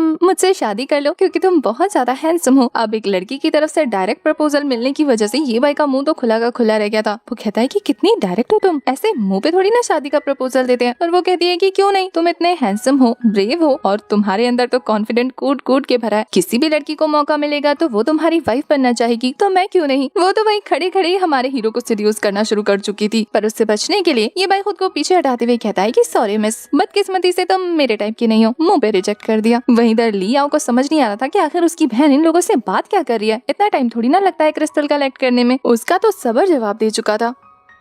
अब अपने भाई के उकसाने पर भी ली मई और क्या करती, वो अपने हाथों में अपनी स्पिरिचुअल पावर कलेक्ट करते हुए उसे ये भाई की तरफ थ्रो कर देती है। वो तो उस अटैक को अपने स्वॉर्ड से आराम से ब्लॉक कर लेता है। अभी भी वो लकड़ी की स्वॉर्ड का यूज कर रहा था। ली मई को गुस्सा आता है तो वो अपनी स्वॉर्ड का इस्तेमाल करते हुए उस पर हमला करती है, पर थोड़ा सा झटकने पर ही उसकी स्वॉर्ड उसके हाथ से छूटकर गिर जाती है। ये भाई कहता है कि ये तो बहुत गलत बात है, तुम्हें तो लड़ने का मौका ही नहीं मिला। और फिर ये बोलने के बाद वो उसकी स्वॉर्ड को उसे वापस कर देता है। पर इससे पहले कि वो उस पर दोबारा हमला कर पाती, ये भाई काफी स्पीड के साथ उसके प्रेशर पॉइंट को क्लिक करता है, जिससे स्टैचू बन के वहीं खड़ी रह जाती है। उन प्रेशर पॉइंट्स को प्रेस करने की वजह से कोई भी अपनी बॉडी मूव नहीं कर पाता। और ये देखने के बाद कि ये लड़का कितना फास्ट है, ली मई को तो उससे और ज्यादा प्यार होता जा रहा था। वहीं ली याओ भी अपनी बहन का मजाक उड़ाते हुए कहता है कि क्या मैं तुम पे भरोसा कर रहा था, तुम तो 2 मिनट भी नहीं टिकी। और फिर वो ये भाई से कहता है कि लड़के, शुक्र मना कि मैं तेरे सामने नहीं आ रहा, अगर मैं तेरे सामने आ गया ना तो फिर तू सीधा मरेगा, और मैं तुझे मारना नहीं चाहता। ये बोलने के बाद वो अपने गार्ड से कहता है कि चुपचाप जाओ और इससे स्पिरिचुअल क्रिस्टल कलेक्ट करके मेरे पास ले आओ। याद रखना, इनमें से मरना नहीं चाहिए कोई भी, मुझे ये दोनों जिंदा चाहिए। उनमें से एक सोल्जर्स तो चौड़ा होते हुए आगे आकर कहता है कि डोंट वरी मास्टर, मैं इसके लिए अकेला ही काफी हूँ। असल में इन सोल्जर्स के आगे ये भाई की पावर अभी तक आई नहीं है ना, इसलिए इतना चौड़ रहे हैं। वही ली याओ भी कहता है कि चलो, मेरा सोल्जर्स तो इसका कॉम्पिटिटर बन ही सकता है, लेकिन जब उसका सोल्जर आगे बढ़ के एक हमला करता है ना, तो हमारे ली भाई के एक ही अटैक पर वो ढेर हो चुका था। ये भाई को तो गुस्सा आने लगता है कि कैसे यहाँ के सारे लोग पागल हैं, अपनी पावर का यूज करते हुए नॉर्मल लोगों को बुली कर रहे हैं। वो ये सारी इनजस्टिस बर्दाश्त ही नहीं कर पा रहा था। वो तो उन लोगों को सुनाना ही शुरू कर चुका था। वही हमें दिखाते हैं कि दूर से ये बाई की एबिलिटी को ली आओ के फादर अपने ब्लड आई के थ्रू देख पा रहे थे। वो कहते हैं कि ये दुनिया बहुत ज्यादा क्रूर है, यहाँ पर ताकतवर की पूजा की जाती है और कमजोर को यूजलेस समझा जाता है। ली आओ, मैं तुम्हें यही दिखाना चाहता था कि जो ताकतवर होता है वही कमजोरों पर रूल करता है और अपनी डेस्टिनी खुद लिखता है। अपने दुश्मनों के साथ फाइट करते हुए तुम समझ जाओगे कि आखिर पावर किसको कहते हैं और तुम्हें पावरफुल होने की जरूरत क्यों है। वैसे यहाँ पर ली आओ के फादर की अभी की बातों से लग रहा था कि वो अपने बेटे के लिए सिर्फ अच्छा चाहते हैं, लेकिन फिर भी पता नहीं क्यों वो उसे जानबूझकर गलत कदम उठाने को कह रहे थे। लाइक उन्होंने ही तो वो मिरर अपने बेटे को दिया था, पर यहाँ फिलहाल उनकी बातों से ऐसा लग रहा है कि बस वो ली आओ को पावरफुल बनते हुए देखना चाहते हैं और कुछ भी नहीं। इधर दूसरी तरफ हम ये भाई को देखते हैं जो कि स्वॉर्ड कंट्रोल टेक्निक का यूज करते हुए काफी फास्टली उन सभी सोल्जर्स को निपटा चुका था। एक एक करके उनकी खटिया खड़ी करने के बाद वो स्लैश मारकर उन्हें बेहाल कर देता है। उसकी ये स्पीड वाली स्वॉर्ड कंट्रोल टेक्निक देखने के बाद ली आओ के तो होश उड़ चुके थे। वो कहता है कि मैं ऑलरेडी 6th रियाल पर पहुंच चुका हूँ, लेकिन मेरे लिए भी पॉसिबल नहीं कि मैं अपनी स्वॉर्ड कंट्रोल टेक्निक को यूज कर सकूं। आखिर तुम्हारी कल्टीवेशन कितनी है जो तुम ये टेक्निक यूज कर पा रहे हो। पर ये भाई उसकी बातों को इग्नोर करके यहाँ गार्ड्स को सुनाना शुरू कर देता है कि फैंटम बीस्ट के सामने तो कोई आगे नहीं आया और यहाँ कमजोर लोग देखते ही उनके ऊपर चढ़ना शुरू कर दिया। किस तरीके के सिटी गार्ड्स हो तुम सभी लोग। अब उनमें से कोई भी इस हालत में नहीं बचा था कि वो उसके साथ फाइट कर सके, इसलिए ली आओ से कहता है कि क्या तुझे अब भी वो स्पिरिचुअल क्रिस्टल चाहिए। पर लगता है कि इस बंदे को अपनी पावर पे कुछ ज्यादा ही घमंड है। उसे लग रहा था कि ये सभी लोग हमारे ये भाई से इसलिए हार गए हैं क्योंकि ये सभी लोग वीक है। वो कहता है कि इन्हें हराने का मतलब ये नहीं है कि तू मेरे सामने शो ऑफ कर सकता है। उसकी बातों से ये भाई समझ जाता है कि ये भी लातों का भूत है, बातों से तो नहीं सुनने वाला। तो वो थकते हुए कहता है कि ठीक है, फिर बातों में टाइम वेस्ट क्यों करना, आजा भिड़ ले। पर लगता है कि ये बंदा अलग ही डिल्यूजन में जी रहा है। वो कहता है कि मैं तुझे एक लास्ट चांस देता हूँ, अपने हाथ से वो स्पिरिचुअल क्रिस्टल मुझे हैंड ओवर कर दे। आफ्टर ऑल मैं फ्यूचर सिटी लॉर्ड जो बनने वाला हूँ, तुझे ऐसे ही जाने दूंगा, लेकिन अगर तूने फाइट को कंटिन्यू किया और तू मेरे हाथों से हारा तो सारी जिंदगी टॉर्चर करूंगा। तू वो सीधे सीधे क्रिस्टल मुझे हैंड ओवर करके मेरा सबऑर्डिनेट भी बन सकता है। तुझे किसी चीज की कभी कोई कमी नहीं होगी। पर ये भाई तो इसे भी रिजेक्ट करते हुए कहता है कि तेरे कैरेक्टर को देखकर लगता नहीं कि तू इस लायक है कि मैं तेरा सबऑर्डिनेट बनूं। अब ये तो उसकी शुद्ध देसी घी वाली इंसल्ट थी, वो बर्दाश्त कहाँ करता। कहता है तो फिर मर, और फिर अपनी सबसे खतरनाक टेक्निक का यूज करते हुए उससे अटैक थ्रो कर देता है जिसका नाम था सनवेल स्वॉर्ड टेक्निक। ये अटैक्स बहुत ज्यादा इंटेंस लेवल पर फायर रिलीज कर रहे थे और बहुत स्पीड में आ रहे थे, पर हमारा ये भाई इनसे बहुत ही तेजी से स्किप करते हुए बच जा रहा था। और वही गार्ड्स अपनी पिटाई भूलने के बाद ली आओ को सपोर्ट करना शुरू कर देते हैं कि मास्टर आप कर सकते हैं, इसे अच्छा मजा चखाइए। उन्हें ये गलतफहमी हो जाती है कि हमारा ये भाई इस बंदे के आगे ज्यादा देर तक टिक नहीं पाएगा, उनके यंग मास्टर इसे आराम से हरा देंगे। वही ली आओ हवा में फ्लाई करते हुए हमारे हीरो को धमकी देते हुए कहता है कि अब तेरे पीछे हटने का कोई मतलब नहीं बनता क्योंकि बहुत देर हो चुकी है। और फिर अपनी स्वॉर्ड में फ्लेम रिलीज करते हुए चारों तरफ बिना देखे अटैक थ्रो करना शुरू कर देता है, जहाँ उसके अटैक की वजह से आसपास की चीजें भी डिस्ट्रॉय हो रही थी। पर यंग मास्टर होने की वजह से बेचारे को इस चीज की खबर नहीं पड़ती और न ही कदर है। वही ये भाई तो अपने कपड़े झाड़ते हुए कहता है कि बस तेरे पास यही है, मुझे तो लगा था कि तू थोड़ा और स्ट्रॉन्ग होगा पर तूने तो डिसअपॉइंट करके रख दिया। ये भाई की बातों से ये बंदा और ज्यादा गर्म हो जाता है और कहता है कि ये ले, तेरे लिए सबसे स्ट्रॉन्गेस्ट स्ट्राइक प्रिपेयर कर रहा हूँ, इसके बाद तो तुझे सांस लेने के लिए एक सेकंड भी नहीं मिलेगा। और ये बोलकर वो triple thunder formation attack throw कर चुका था, जिसकी एनर्जी और खतरनाक ब्लास्ट को देखने के बाद हमारा हीरो कहता है कि हाँ ये थोड़ा इंटरेस्टिंग लग रहा है, लेकिन ये अभी भी मेरा मुकाबला करने के काबिल नहीं है। और ये भाई फिर से अपने बीस्ट ट्रांसफॉर्मेशन स्वॉर्ड टेक्निक का यूज करते हुए अपनी स्वॉर्ड से एक काफी खतरनाक टाइगर को बाहर निकालता है। ये टाइगर स्पिरिट आगे बढ़ते हुए न केवल ली आओ के अटैक को डिस्ट्रॉय करती है बल्कि उसे भी इंजर्ड कर देती है, जो कि ऊपर से सीधा नीचे टपकता है। उस टाइगर को अपने पास देखने के बाद तो इस बंदे की सिट्टी पिट्टी गुल हो चुकी थी। अपने डैड को याद करते हुए कहता है कि प्लीज मुझे मत मारना। ये भाई ने अपने स्पिरिचुअल बीस्ट को वापस बुला लिया था और अपनी स्वॉर्ड को उसके ऊपर तानते हुए वहीं रोक देता है। ये भाई थोड़ी ना उसे जान से मारने वाला था, वो तो उसे कह रहा था कि देखो घमंडी होने की कोई जरूरत नहीं और अपनी पावर का शो ऑफ थोड़ा कम किया करो क्योंकि यहाँ पर दुनिया में तुमसे भी ज्यादा पावरफुल लोग मौजूद हैं। ये बोलने के बाद वो उसे वहाँ से दफा होने को कहता है और वो बंदा भी अपने 11 नंबर की बस पकड़कर रवाना हो चुका था। लेकिन अभी भी इस बंदे का घमंड टूटा नहीं है। दौड़ते दौड़ते यही कहने लगता है कि मुझे समझ नहीं आ रहा कि मैं इस कमीने से हार गया, मुझे ये एक्सेप्ट नहीं है। फादर के पास जाकर ये मेक श्योर करना होगा कि ये ज़नन सिटी छोड़कर ना भाग सके। ये बंदा सांस नहीं लेने वाला जब तक वो ये भाई को सबक ना सिखा दे। वही अपने यंग मास्टर को वहाँ से 9-2-11 होता देखकर सोल्जर्स की सिट्टी पिट्टी गुल हो जाती है। और वही हाल लीमई का भी था। उसे लग रहा था कि अब उसकी बारी है। बेचारी अभी भी फ्रीज हुई पड़ी थी, पर हमारा हीरो आकर उसे रिलीज कर देता है और वो छोड़ते ही कहती है कि तुम्हें यहाँ से चले जाना चाहिए, जितनी जल्दी हो सके उतनी जल्दी। अगर बिग ब्रो ने फादर के सामने तुम्हारा नाम ले दिया तो तुम्हारे लिए यहाँ से निकलना नामुमकिन हो जाएगा। दूसरी तरफ ज़ूकी ये भाई की तारीफ करते हुए कहती है कि बिग ब्रो आपके स्किल्स तो कमाल के हैं, आप बहुत पावरफुल हैं, पक्का स्वॉर्ड किंग रियान पर होंगे, है ना। अब ये तो उसने दुखती नस पर हाथ रख दिया। ये भाई कैसे बताए कि बेचारा इतने सालों से ट्राई कर रहा है लेकिन वहाँ तक पहुँच नहीं पा रहा। ये भाई उसे कुछ कहता नहीं है बल्कि उसकी तारीफ करते हुए कहता है कि तुम्हें कल्टीवेशन को लेके बहुत नॉलेज है, क्या तुम्हें स्वॉर्ड कल्टीवेशन आती है? जूकी कहती है कि आपकी जितना नहीं लेकिन थोड़ा बहुत तो आता ही है। तभी उन दोनों की नजर ली क्वांग पर पड़ती है जो कि वहाँ पर अकेला बेहोश पड़ा था। जूकी को समझ नहीं आता कि ये बंदा कौन है और इसे कौन ले जाएगा वापस। ये बाव को ली आओ की बातों की हेल्प से पता लग चुका था कि ये भी उन्हीं का भाई है। वो कहता है कि सिटी लॉर्ड का बेटा होने के बावजूद भी दोनों की ट्रीटमेंट में कितना बड़ा डिफरेंस है। एक को उठाकर ले गए और दूसरे को यहीं फेंक के चले गए। इसका मतलब ये है कि इसकी कोई खास कदर नहीं करता। इसे यहाँ पर अकेला छोड़ना खतरे से भरा होगा, इसलिए वो उसे उठाकर अपने साथ ले जाने लगता है। ली मई से कहता है कि जब ये होश में आ जाएगा वापस घर पहुँच जाएगा, तुम जा सकती हो। ये भाई ली क्वांग को अपने साथ ले जाने के बाद उसकी ट्रीटमेंट करने लगता है। थोड़ी देर के बाद उसे होश आ गया था। होश में आते ही वो कहता है कि मेरी जान किसने बचाई? जूकी तो बड़ी खुशी से बताती है कि मेरे बिग ब्रो ने, अगर वो नहीं होते ना तो विलन तुम्हें जान से मार देते। यहाँ ये भाई उससे उसका हालचाल पूछने लगता है। पता नहीं अचानक से ली क्वांग को क्या होता है, वो उन दोनों को वहाँ से झटकते हुए कहता है कि मुझे तुम लोगों की फिक्र की जरूरत नहीं और जो तुमने किया उसके लिए मेरा एहसान रहेगा। वो गुस्से में वहाँ से चला गया था। जूकी को समझ नहीं आता इनके खानदान के सारे लोग पागल है क्या, एहसान समझते नहीं है लोगों का। पर ये भाई का कहना था कि छोड़ो, हमारा काम था हमने कर दिया, बाकी का वो जाने और उसकी फैमिली जाने। जूकी का पूछना था कि अब हम यहाँ पर क्या करने वाले हैं, क्योंकि सिटी का काम तो खत्म हो गया ना। ये भाई बताता है कि वो तो ज़ायलन सिटी इसलिए आया क्योंकि उसे रॉयल सिटी जाना है, तो क्या वो उसके साथ चलेगी? जूकी तो तैयार थी, कहती है अगर आप अकेले जाओगे तो क्या पता फैंटम बीस्ट आप पर हमला कर दे, मैं आपके साथ रहूंगी तो आपको पता तो रहेगा। ये भाई को हंसी आती है कि ये लड़की कितना एक्स्ट्रा सोचती है। वो कहता है कि ये मत कहना कि तुम्हें लगता है कि मुझे एक लड़की की प्रोटेक्शन की जरूरत है। फिर जूकी का कहना था कि आप कुछ भी कहिए, मैं तो आपके साथ चलने वाली हूँ, चाहे आप चाहे या ना चाहे। ये भाई कहता है ठीक है, हम लोग मॉर्निंग में निकल जाएंगे, तब तक तुम रेस्ट कर लो, मैं कल्टीवेशन कर लूँ। ये बोलने के बाद बैठकर कल्टीवेट करने लग जाता है। उसकी स्पिरिचुअल एनर्जी गैदर होता देखकर वो कहती है कि आपकी कल्टीवेशन स्ट्रेंथ कितनी इंप्रेसिव है, आपने थोड़ी ही देर में इस पूरे कमरे को स्पिरिचुअल पावर से भर दिया, इस मौके का फायदा उठाना चाहिए। बोलकर वो भी बगल में बैठकर कल्टीवेट करने लगती है, जहाँ उसकी कल्टीवेशन यानी स्पिरिचुअल पावर का ऑरा उतना ज्यादा नहीं था जितना ये भाई का था। पर तभी कल्टीवेट करते हुए जूकी के पीछे दिखाते हैं, उसके बैग पे एक छोटा सा स्वॉर्ड था, शायद ये उसकी स्वॉर्ड स्पिरिट है।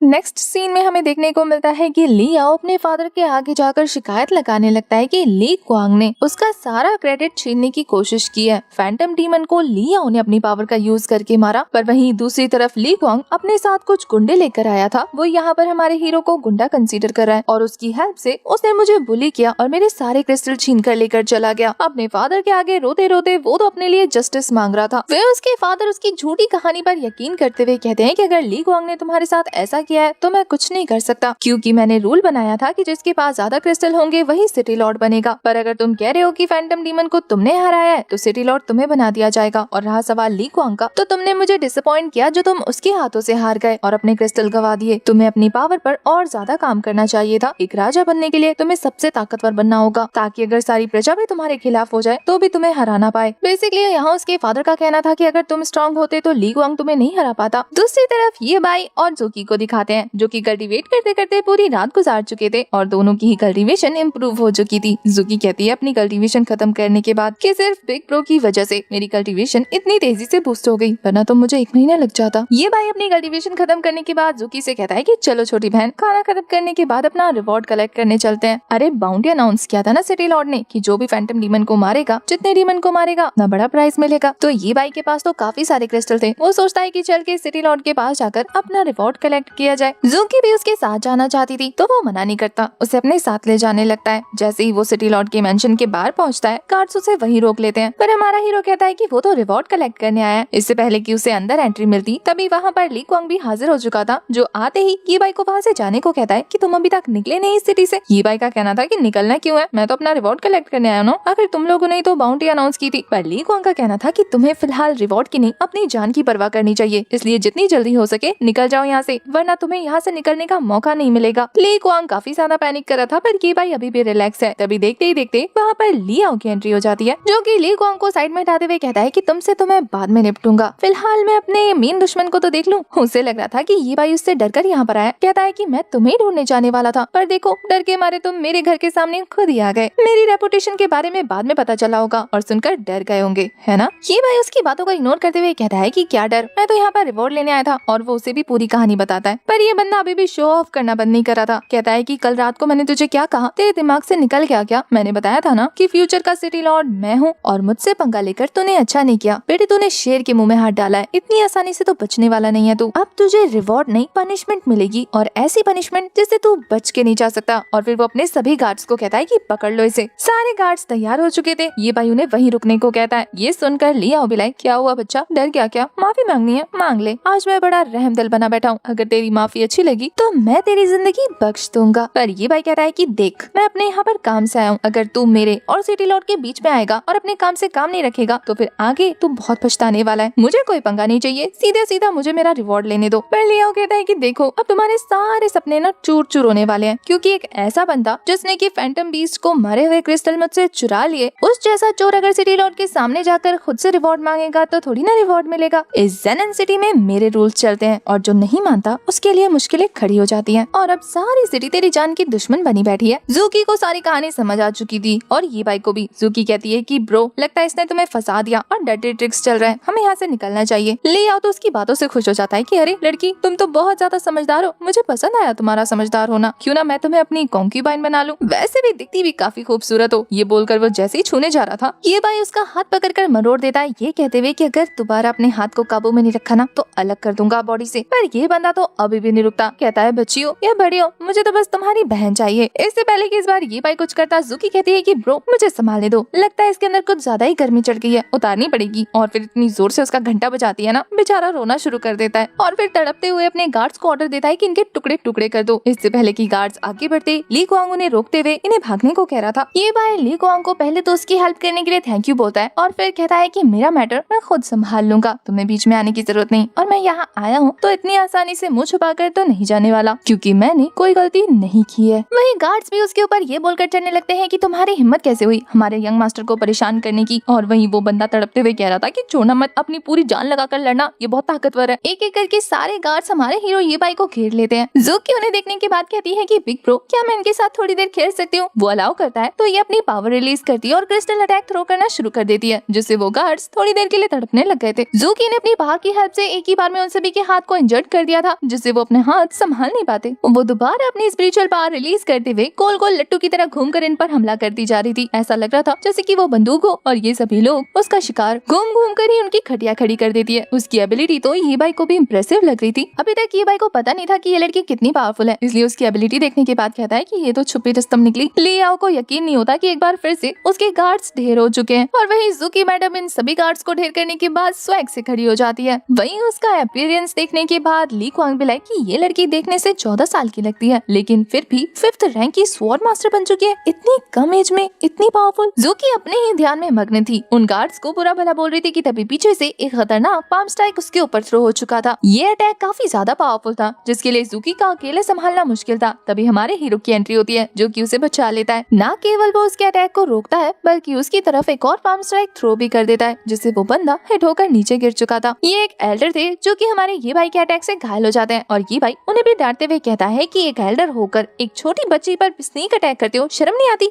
ये उनके घर का बटलर था, जिसे घायल देखकर ली कुआंग परेशान हो जाता है, और वहीं वो बटलर हिट होने के बाद समझ गया था कि हमारा हीरो स्वॉर्ड किंग रियान पर है। वहीं ली आओ तड़पते हुए भी उसे धमकी देना नहीं बोलता, कहता है कि तुमने सिटी लॉर्ड के मेंशन में वायलेंस क्रिएट किया, अब तो तू गया बेटे। पर अब तक उसकी बातों से हमारे हीरो का दिमाग खराब हो चुका था, इसलिए वो उसकी तरफ जाता है, एक लात मार के दूर फेंक देता है, ये कहते हुए कि यहाँ के लोग बिल्कुल भी अच्छे नहीं है, इनसे निपटने का सिर्फ एक ही तरीका है, लात मारो और आगे बढ़ो। अब हमारे हीरो को कोई रिवॉर्ड नहीं चाहिए था, क्योंकि उसे पता लग जाता है कि यहाँ के सभी लोग एक जैसे हैं, और वो ज़ूकी से कहता है कि चलो चलते हैं यहाँ से, ये सिटी सबसे बकवास सिटी है। इससे पहले कि वो निकल पाता, तभी लियाओ के फादर की एंट्री होती है, जो कि उसे ये कहते हुए रोक लेते हैं कि तुम्हारे यहाँ से जाने में अब कुछ ज्यादा देरी नहीं हो गई है। वहाँ आने के बाद सिटी लॉर्ड चारों तरफ अपनी नजरें घुमाते हैं, तो उन्हें अपने घर के मेंशन के सभी लोग इधर उधर बिखरे हुए और घायल नजर आ रहे थे। ऐसा लग रहा था वहाँ का माहौल देखकर कि यहाँ पर भूचाल आया हो। उन्हें सोचता देखकर ये भाई खुद ही एक्सप्लेनेशन देते हुए कहता है कि ये लोग मेरा दिमाग खराब कर रहे थे, मेरा रास्ता रोक रहे थे, इसलिए इनकी ऐसी हालत करना जरूरी था। और फिर वो ज़ूकी को प्रोटेक्ट करते हुए कहता है कि क्या अब आप इसके लिए मुझे सजा देने वाले हैं? सिटी लॉर्ड जोर जोर से हंसते हुए कह रहे थे कि लगता है कि तुम काफी ज्यादा कॉन्फिडेंट हो, क्यों ना मेरे साथ एक कप टी पियो मेरे मेंशन के अंदर चलकर। सिटी लॉर्ड को तो उसकी हरकतों पर हंसी आ रही थी। वहीं ये भाई अपने चारों तरफ देखते हुए कहता है कि मैं कैसे मान लूं कि आप मेरे साथ चाय पीना चाहते हैं, बजाय मुझे पॉइजन देने के। आप चाय में जहर मिलाकर मुझे मार भी तो सकते हैं। ये बातें करते हुए वो काफी ज्यादा सीरियस लग रहा था। सिटी लॉर्ड ने इस बात को हंसकर टाल दिया था। साथ ही वो ये बाई से कहते हैं कि मुझे आपसे एक सीरियस मैटर में बात करना है, तो बेहतर होगा कि हम अंदर चलकर इस बारे में बात करें। साथ ही वो ये बाई को ये शो करने के लिए कि वो जेन्युइन है, अपने गार्ड्स को डांट कर अंदर जाने को कहता है कि तुम्हारी हिम्मत कैसे हुई मेंशन में आने वाले गेस्ट को इस तरीके से ट्रीट करने की। जब लियाओ ये देखता है कि उसके फादर ये बाई की साइड ले रहे हैं, तो वो आकर कहता है कि फादर आप क्या कर रहे हैं, आपको तो इसे सजा देनी चाहिए। पर सिटी लॉर्ड तो उल्टा लियाओ से कहते हैं कि माफी मांगो। वो बड़ा माफी मांगने वाला था, अपने फादर से ही जबान लड़ाने लगता है कि मैं क्यों मांगू, गलत तो ये है ना, चोरी तो इसने की है। उसकी बदतमीजी पर उसके फादर उसे एक जोरदार थप्पड़ जड़ देते हैं और फिर वो खुद ये बाई से माफी मांगते हुए कहते हैं कि मेरा बेटा थोड़ा बेवकूफ है, तो इसकी गलतियों के लिए मैं आपसे माफी मांगता हूँ। उम्मीद करता हूँ लिटिल ब्रो आप हमें माफ कर देंगे और अंदर चल के हमारे साथ चाय पर डिस्कशन करेंगे। ये बाई थोड़ा सोचते हुए कहता है कि मैं तो यहाँ अपना रिवॉर्ड कलेक्ट करने आया था। सिटी लॉर्ड ये देखकर कि ये बाई को कन्विंस करना बहुत मुश्किल है, वो कहते हैं कि हाँ मैं रिवॉर्ड आपको दे दूंगा, लेकिन मुझे क्रिस्टल भी तो कलेक्ट करने होंगे ना, उसके लिए वक्त लगेगा, तो आपको अंदर चलकर मेरे साथ थोड़ी सी बातें कर लेनी चाहिए। थोड़ा सोचने के बाद ये बाई कहता है कि सिंसियर तो आप हैं, तो चलिए एक कप चाय पी ली जाए। इसके बाद नेक्स्ट सीन में हम उन तीनों को सीधा मेंशन के अंदर देखते हैं, जहाँ अब तक सिटी लॉर्ड ने वो सारे क्रिस्टल काउंट करवा लिए थे। उन्हें पता लगता है कि हमारे हीरो ने 100 से भी ज्यादा फैंटम बीस्ट को मारा, जिसके रिवॉर्ड के तौर पर सिटी लॉर्ड अपने पास एक स्टोरेज रिंग बाहर निकालते हैं। वो बताते हैं कि इसमें 10,000 लो ग्रेड स्पिरिट स्टोन है और एक 9th लेवल का हाई आर्मर है। उसने जितने फैंटम बीस्ट मारे हैं उसके लिए ये रिवॉर्ड सबसे अच्छा है। ये बोलने के बाद वो उसे स्टोरेज रिंग हैंडओवर कर देते हैं। ये भाई तो खुशी खुशी वो स्टोरेज रिंग लेने के बाद कहता है कि इसके बाद अब मुझे सिटी पैलेस जाना है। रॉयल सिटी का नाम सुनने के बाद सिटी लॉर्ड हैरान होते हुए कहते हैं कि रॉयल सिटी में तुम्हें क्या काम है, जिस पर ये भाई उन्हें याद दिलाता है कि शायद आप भूल गए हैं कि आपने ही कहा था कि फैंटम बीस्ट को मारने पर रिवॉर्ड के तौर पे रॉयल सिटी जाने का मौका मिलेगा और वहाँ पर एंशिएंट रून्स मिलेंगे। मुझे वहाँ जाकर उस कंपटीशन में पार्टिसिपेट करना है, मुझे असली स्वॉर्ड गॉड बनना है। सिटी लॉर्ड ये सुनकर कहते हैं कि रॉयल सिटी जाना इतना आसान नहीं, वहाँ जाने के लिए तुम्हें सभी फैंटम बीस्ट को मारना होगा और तुम्हारी बातों से मुझे पता लगा है कि फैंटम बीस्ट का लीडर यहाँ से भाग चुका है। इसका मतलब वो और भी काफी सारे स्पिरिट्स क्रिएट कर सकता है। ऐसे में खतरा टला नहीं है, तो मैं तुम्हें वहाँ जाने की परमिशन नहीं दे सकता। सिटी लॉर्ड की बातें सुनने के बाद ज़ूकी बीच में टोकते हुए कहती है कि शायद आप भूल रहे हैं कि आपने जब बाउंड्री अनाउंस की थी तब आपने कहा था कि कोई भी बंदा जिसने 10 फैंटम बीस्ट को मारा हो वो रॉयल सिटी जा सकता है, और अब आप अपनी बातों से मुकर रहे हैं क्योंकि मेरे बिग ब्रो ने 100 से भी ज्यादा फैंटम बीस्ट को मारे हैं, तो वो रॉयल सिटी क्यों नहीं जा सकते। सिटी लॉर्ड इस पर ठहाके मार के हंसते हुए कहते हैं कि लगता है लड़की तुम बहुत ज्यादा स्मार्ट हो और चीजों को बहुत केयरफुली ऑब्जर्व करती हो। आफ्टर ऑल उसके पास स्वॉर्ड स्पिल प्यूपिल जो है। सिटी लॉर्ड बताते हैं कि जब उन्होंने ये बाउंड्री अनाउंस की थी तब इन स्पिरिट्स ने इतना ज्यादा परेशान कर दिया था कि ये आम लोगों को मारते जा रहे थे और ऐसे में कोई भी इन्हें पकड़ नहीं पा रहा था। एक फैंटम बीस्ट को पकड़ना भी आसान रहता उनके लिए, इसीलिए उन्होंने ये बाउंड्री अनाउंस की ताकि इसकी लालच में जगह जगह से स्वॉर्ड स्किल्स वाले बंदे आए और इन बीस्ट को मार दे, और फिर जितने भी स्वॉर्ड मास्टर यहाँ आते वो उनमें से अच्छे वाले को चूज कर रॉयल सिटी या फैंटम बीस्ट के लीडर को मारकर रॉयल पैलेस भेज देते। ये बाउंड्री तो सिर्फ होनहार कल्टीवेटर्स को अट्रैक्ट करने के लिए रखा गया था, और इसके अलावा अगर मैं तुम्हें अभी रॉयल सिटी पैलेस भेज दूं तो सोचो कल को अगर एक पावरफुल स्वॉर्डमैन यहाँ आया और उस फैंटम डीमन के लीडर को मार दिया तो वो भी तो यही डिमांड करेगा ना, और मैं सिर्फ एक ही बंदे को भेज सकता हूँ, तो मैं वो स्पॉट तुम्हें दूंगा तो उस बंदे के लिए नाइंसाफी होगी। अब ये बात थी तो बहुत ज्यादा काम की। ये भाई को भी ये इंटरेस्टिंग लगता है। वो कहता है कि ठीक है, फिर मैं उस डीमन को पूरी तरह से एलिमिनेट करने के बाद ही वो स्पॉट लूंगा, क्योंकि हमारा हीरो कुछ भी बर्दाश्त कर सकता है, इनजस्टिस बिल्कुल नहीं। ये भाई का कहना था अगर मैं उस फैंटम डीमन को मार दूं तो फिर मुझे उस रूइंस में जाने का मौका मिलेगा। पर सिटी लॉर्ड कहते हैं कि वो तो तुम्हारी एबिलिटी पे डिपेंड करता है, क्योंकि जैसे ही तुम रॉयल पैलेस जाओगे वहाँ पर एक असेसमेंट होगा, उसके बेस पे ही तुम्हारी परफॉर्मेंस जज होगी और तुम्हें रूइंस में जाने का मौका मिलेगा। हमारा हीरो इन सारी चुनौतियों के लिए तैयार था। वो कहता है कि आज रात को ही आपको गुड न्यूज मिल जाएगी। उसका कॉन्फिडेंस देखने के बाद तो सिटी लॉर्ड पूरी तरीके से फ्लटर हो जाते हैं। वो कहते हैं कि तुम्हारे जैसा करेज देखना बहुत मुश्किल है। वैसे यहाँ सिटी लॉर्ड ने ये भाई को एक ऑफर दिया था, ये कहते हुए कि तुमने हमारी इतनी हेल्प की है तो इसके लिए मैं अपना एक बंदा तुम्हारे साथ भेजना चाहता हूँ ताकि वो तुम्हें असिस्ट कर सके। ये भाई ये सुनकर सोच में पड़ जाता है तो सिटी लॉर्ड कहते हैं कि क्या हुआ, तुम्हें क्या लग रहा है कि मैं तुम्हारा एडवांटेज लेना चाहता हूँ। पर ये भाई कहता है कि नहीं, आप जैसी महान हस्ती मेरी मदद करेंगे, इस बात से थोड़ी सी शर्मिंदगी महसूस हो रही है। पर सिटी लॉर्ड अपनी मैनिपुलेशन स्किल से हमारे हीरो को कन्विंस करने में सक्सेसफुल हो जाते हैं कि वो अपने साथ एक असिस्टेंट लेकर जाएगा। ये भाई अब मुंह पर तो मना नहीं कर सकता था, तो वो इस चीज को एक्सेप्ट कर लेता है। वहीं ये सारी चीजें ज़ूकी को दाल में काला लग रही थी। वो कहती है कि इतनी महान हस्ती फ्री में हमारी मदद क्यों ही करेगी भला, इनका अपना कोई मोटिव छुपा है और वो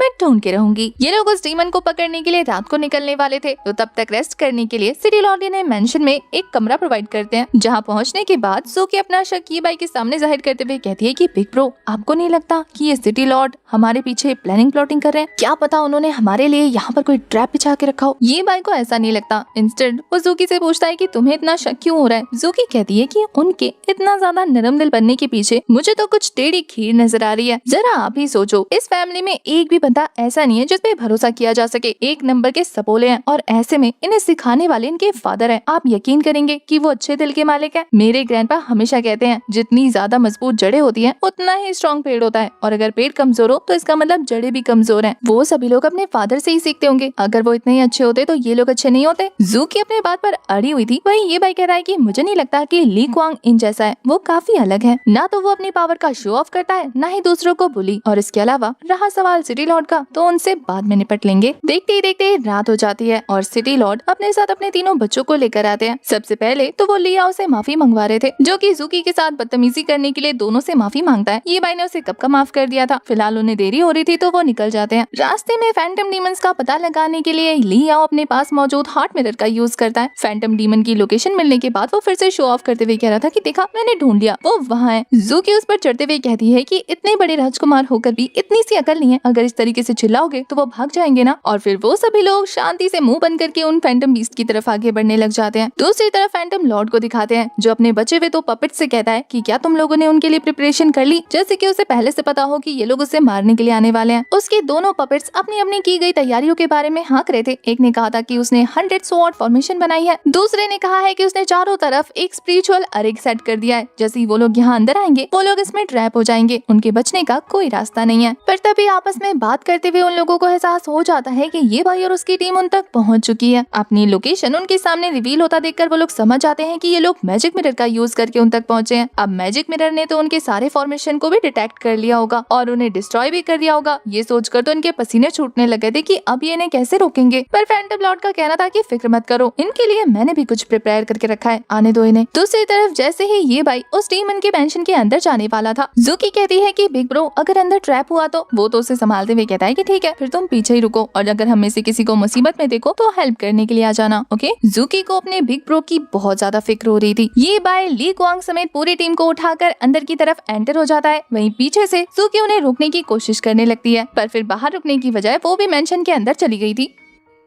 अंदर घुसने के बाद जब ली क्वांग खुशी खुशी अपने मैजिक मिरर का यूज कर रहा था, तभी वो देखता है कि नेवल स्पिरिट ने अपना ब्लड उसमें डाल दिया है, जिसकी वजह से मैजिक मिरर ने काम करना बंद कर दिया। ली क्वांग को तो उस एविल स्पिरिट पे काफी ज्यादा गुस्सा आ रहा था, जबकि वो तीनों के तीनों दूर से इनका ये हाल देखकर बहुत मजे ले रहे थे। अब मैजिक मिरर के खराब होने के बाद ली आओ उसे थ्रो करते हुए कहता है कि क्या हुआ, मैं ऐसे ही तुम लोगों का खेल खत्म करने के लिए पहले से रेडी हूँ। पर इससे पहले कि वो मेन वालों पर हमला कर पाते, उनके इल्यूजन्स इन पर हमला करना शुरू कर देते हैं। वो भी एक आध नहीं बल्कि बहुत सारे थे। उन्हें देखने के बाद ये भाई समझ आता है कि यही इनका प्लान है, इन इल्यूजन से हम कल्टीवेटर्स को फाइट करवाना, ताकि मौका पाकर ये यहाँ से बच के निकल जाए या फिर ट्रैप तैयार कर ले। पर वो इतनी आसानी से उन्हें उनके प्लान में सक्सेसफुल नहीं होने देना चाहता था, इसलिए वो अपनी स्वॉर्ड को बाहर निकालता है और अपनी स्वॉर्ड में मौजूद सभी स्पिरिचुअल बीस्ट को बाहर निकाल लेता है, जिससे वो सभी लोग एक साथ आगे बढ़ते हुए तेजी से उन पर हमला करना शुरू कर देते हैं। ली याओ भी अपना 100% देकर उन फैंटम बीस्ट के साथ फाइट कर रहा था। वहीं दूसरी तरफ दिखाते हैं कि ली क्वांग पर एक बीस्ट ने हमला कर दिया और वो उसे जान से मार पाता, इससे पहले वो ही उसे जान से मार देता है। पर उस डीमन पपेट को मारने के बाद उसकी इविल एनर्जी उसकी बॉडी के अंदर चली जाती है और वो फिर से अपना कंट्रोल खोकर ली याओ के पीछे पड़ जाता है उसे मारने के लिए। अब ये देखकर ली मई सोल्जर्स के साथ आगे बढ़कर उसे रोकने वाली थी। उनके वहाँ से जाने के बाद ये भाई जब अपने चारों तरफ नजर दौड़ाता है तो वो देखता है कि ये इल्यूजन डीमंस धीरे धीरे गायब होना शुरू हो चुके हैं, तो वो भी उन लोगों के पीछे चला जाता है। ली याओ को अपने सामने काफी सारे स्पिरिट्स नजर आते हैं और वो उन पर हमला करने लग चुका था, जिसके बाद उसे धीरे धीरे काफी सारे क्रिस्टल भी कलेक्ट होने लगे थे। वो तो खुशी से फूला नहीं समाता, क्योंकि उसे यही तो चाहिए था।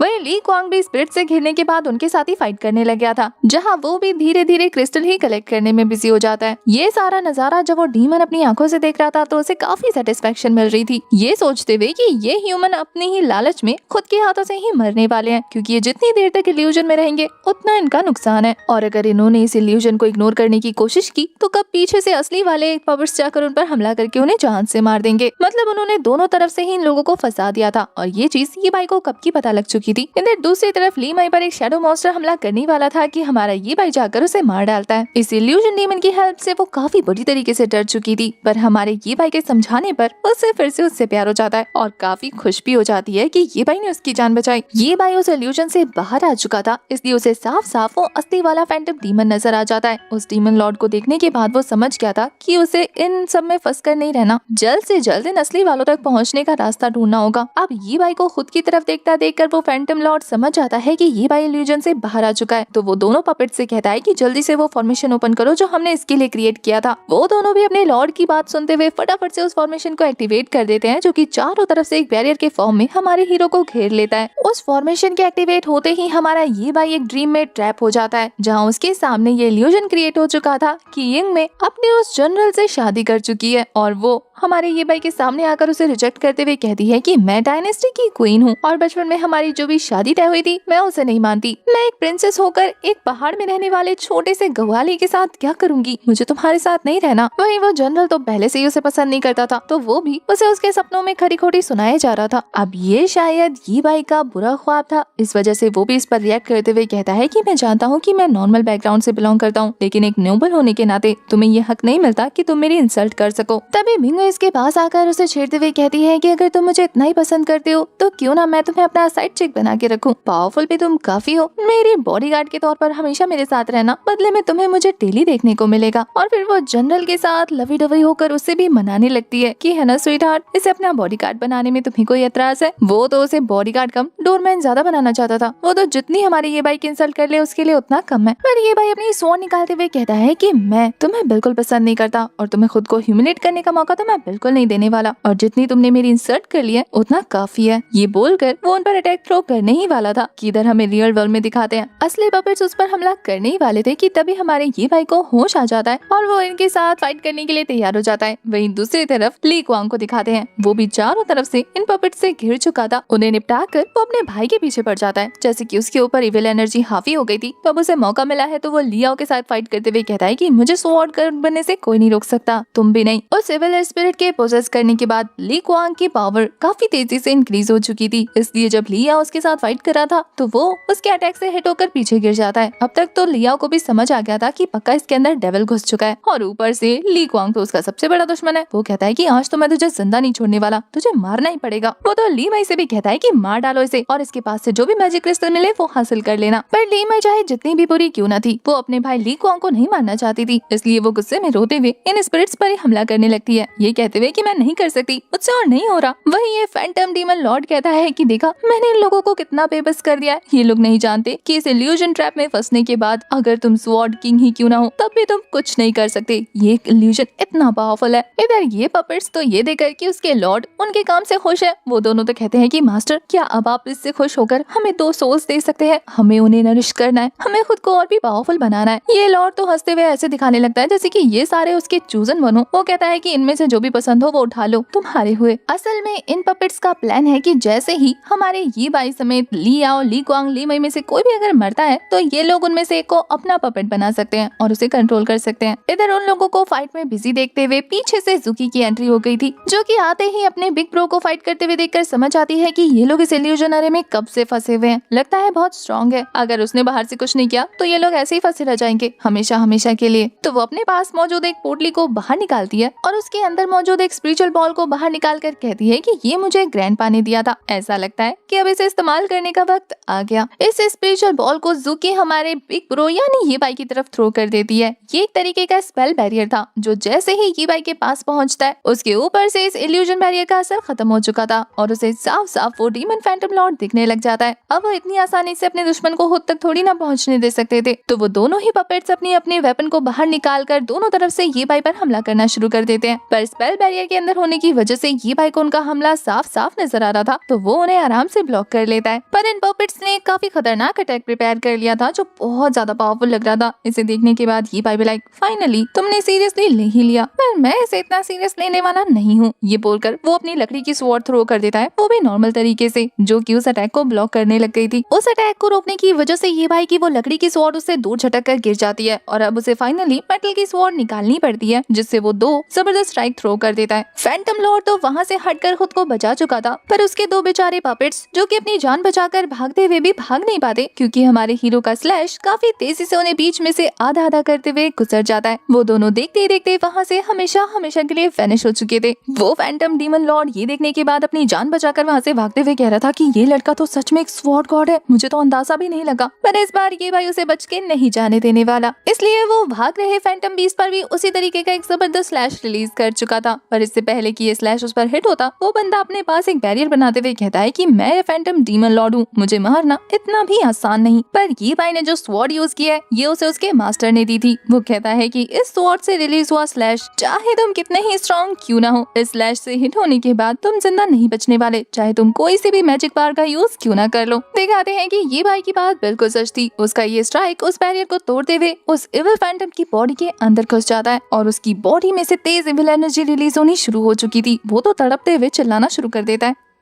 ये भाई के अटैक की वजह से वो फैंटम डीमन वहीं के वहीं खत्म हो जाता है और उसके मरने के बाद ये भाई को 3 क्रिस्टल स्टोन मिलते हैं, जिसे देखकर वो कहता है कि ऑब्वियसली फैंटम लॉर्ड जो था पावरफुल तो होना ही था। वो अपने क्रिस्टल को कलेक्ट कर चुका था। तभी ली क्वांग उसके पास आकर उसे कहता है कि डीमन बीस्ट को मार दिया ना, अब यहाँ से चलते बनो, जितना जल्दी हो सके उतना जल्दी, वरना बाद में तुम बहुत ज्यादा रिग्रेट करोगे। ये बोलकर ली क्वांग वहाँ से चला जाता है। वो इस बार काफी ज्यादा सीरियस लग रहा था, जिसे देखने के बाद ये भाई कह रहा है क्योंकि शायद हमारा हीरो पहले से ही आने वाले खतरे के लिए प्रिपेयर है। फैंटम डीमन लॉर्ड को मारने के बाद ये भाई और ज़ुकी सीधा सिटी लॉर्ड मेंशन पहुंचते हैं, जहां पर पहले से ही सिटी लॉर्ड उनका इंतजार कर रहा था। वो तो उन्हें देखते ही खुश हो जाता है कि चलो तुम लोगों ने खुशखबरी सुना ही दी, आखिर तुम कितने ज्यादा पावरफुल हो कि तुमने उस फैंटम डीमन लॉर्ड को मार दिया। तुम तो सच में इंपीरियल पैलेस सिटी भेजने के लायक हो। मैं खुद तुम्हें वहाँ ट्रांसफर करूंगा, लेकिन मैं चाहता हूँ कि आज की रात हम लोग जश्न मनाएं। कल सुबह होते ही मैं तुम्हें खुद रॉयल सिटी के लिए एस्कॉर्ट कर दूंगा। हमारे ये भाई को इससे कोई प्रॉब्लम नहीं थी और फिर शाही दावत शुरू की जाती है, जहाँ डिनर के दौरान ली मई ये भाई के सामने बैठकर उसे आंख मार रही थी। वो तो हैरान हो जाता है और ज़ुकी भी ये सारा नजारा देखकर मजे ले रही थी। तभी वो देखती है कि ली मई हमारे ये भाई के साथ टोस्ट करने आई है, ये कहते हुए कि शायद आप पिछले पुराने जितने भी हमारे किए हुए कांड है उन्हें भूल जाएं। वो वाइन पीते हुए कह देता है कि मैं पुरानी सारी चीजों को भूल चुका हूँ। ज़ुकी को उस लड़की के इरादे कुछ ठीक नहीं लग रहे थे और यही सेम चीज सिटी लॉर्ड के साथ भी थी। वो भी अपनी बेटी को छेड़ते हुए कह रहे थे कि क्या तुम्हें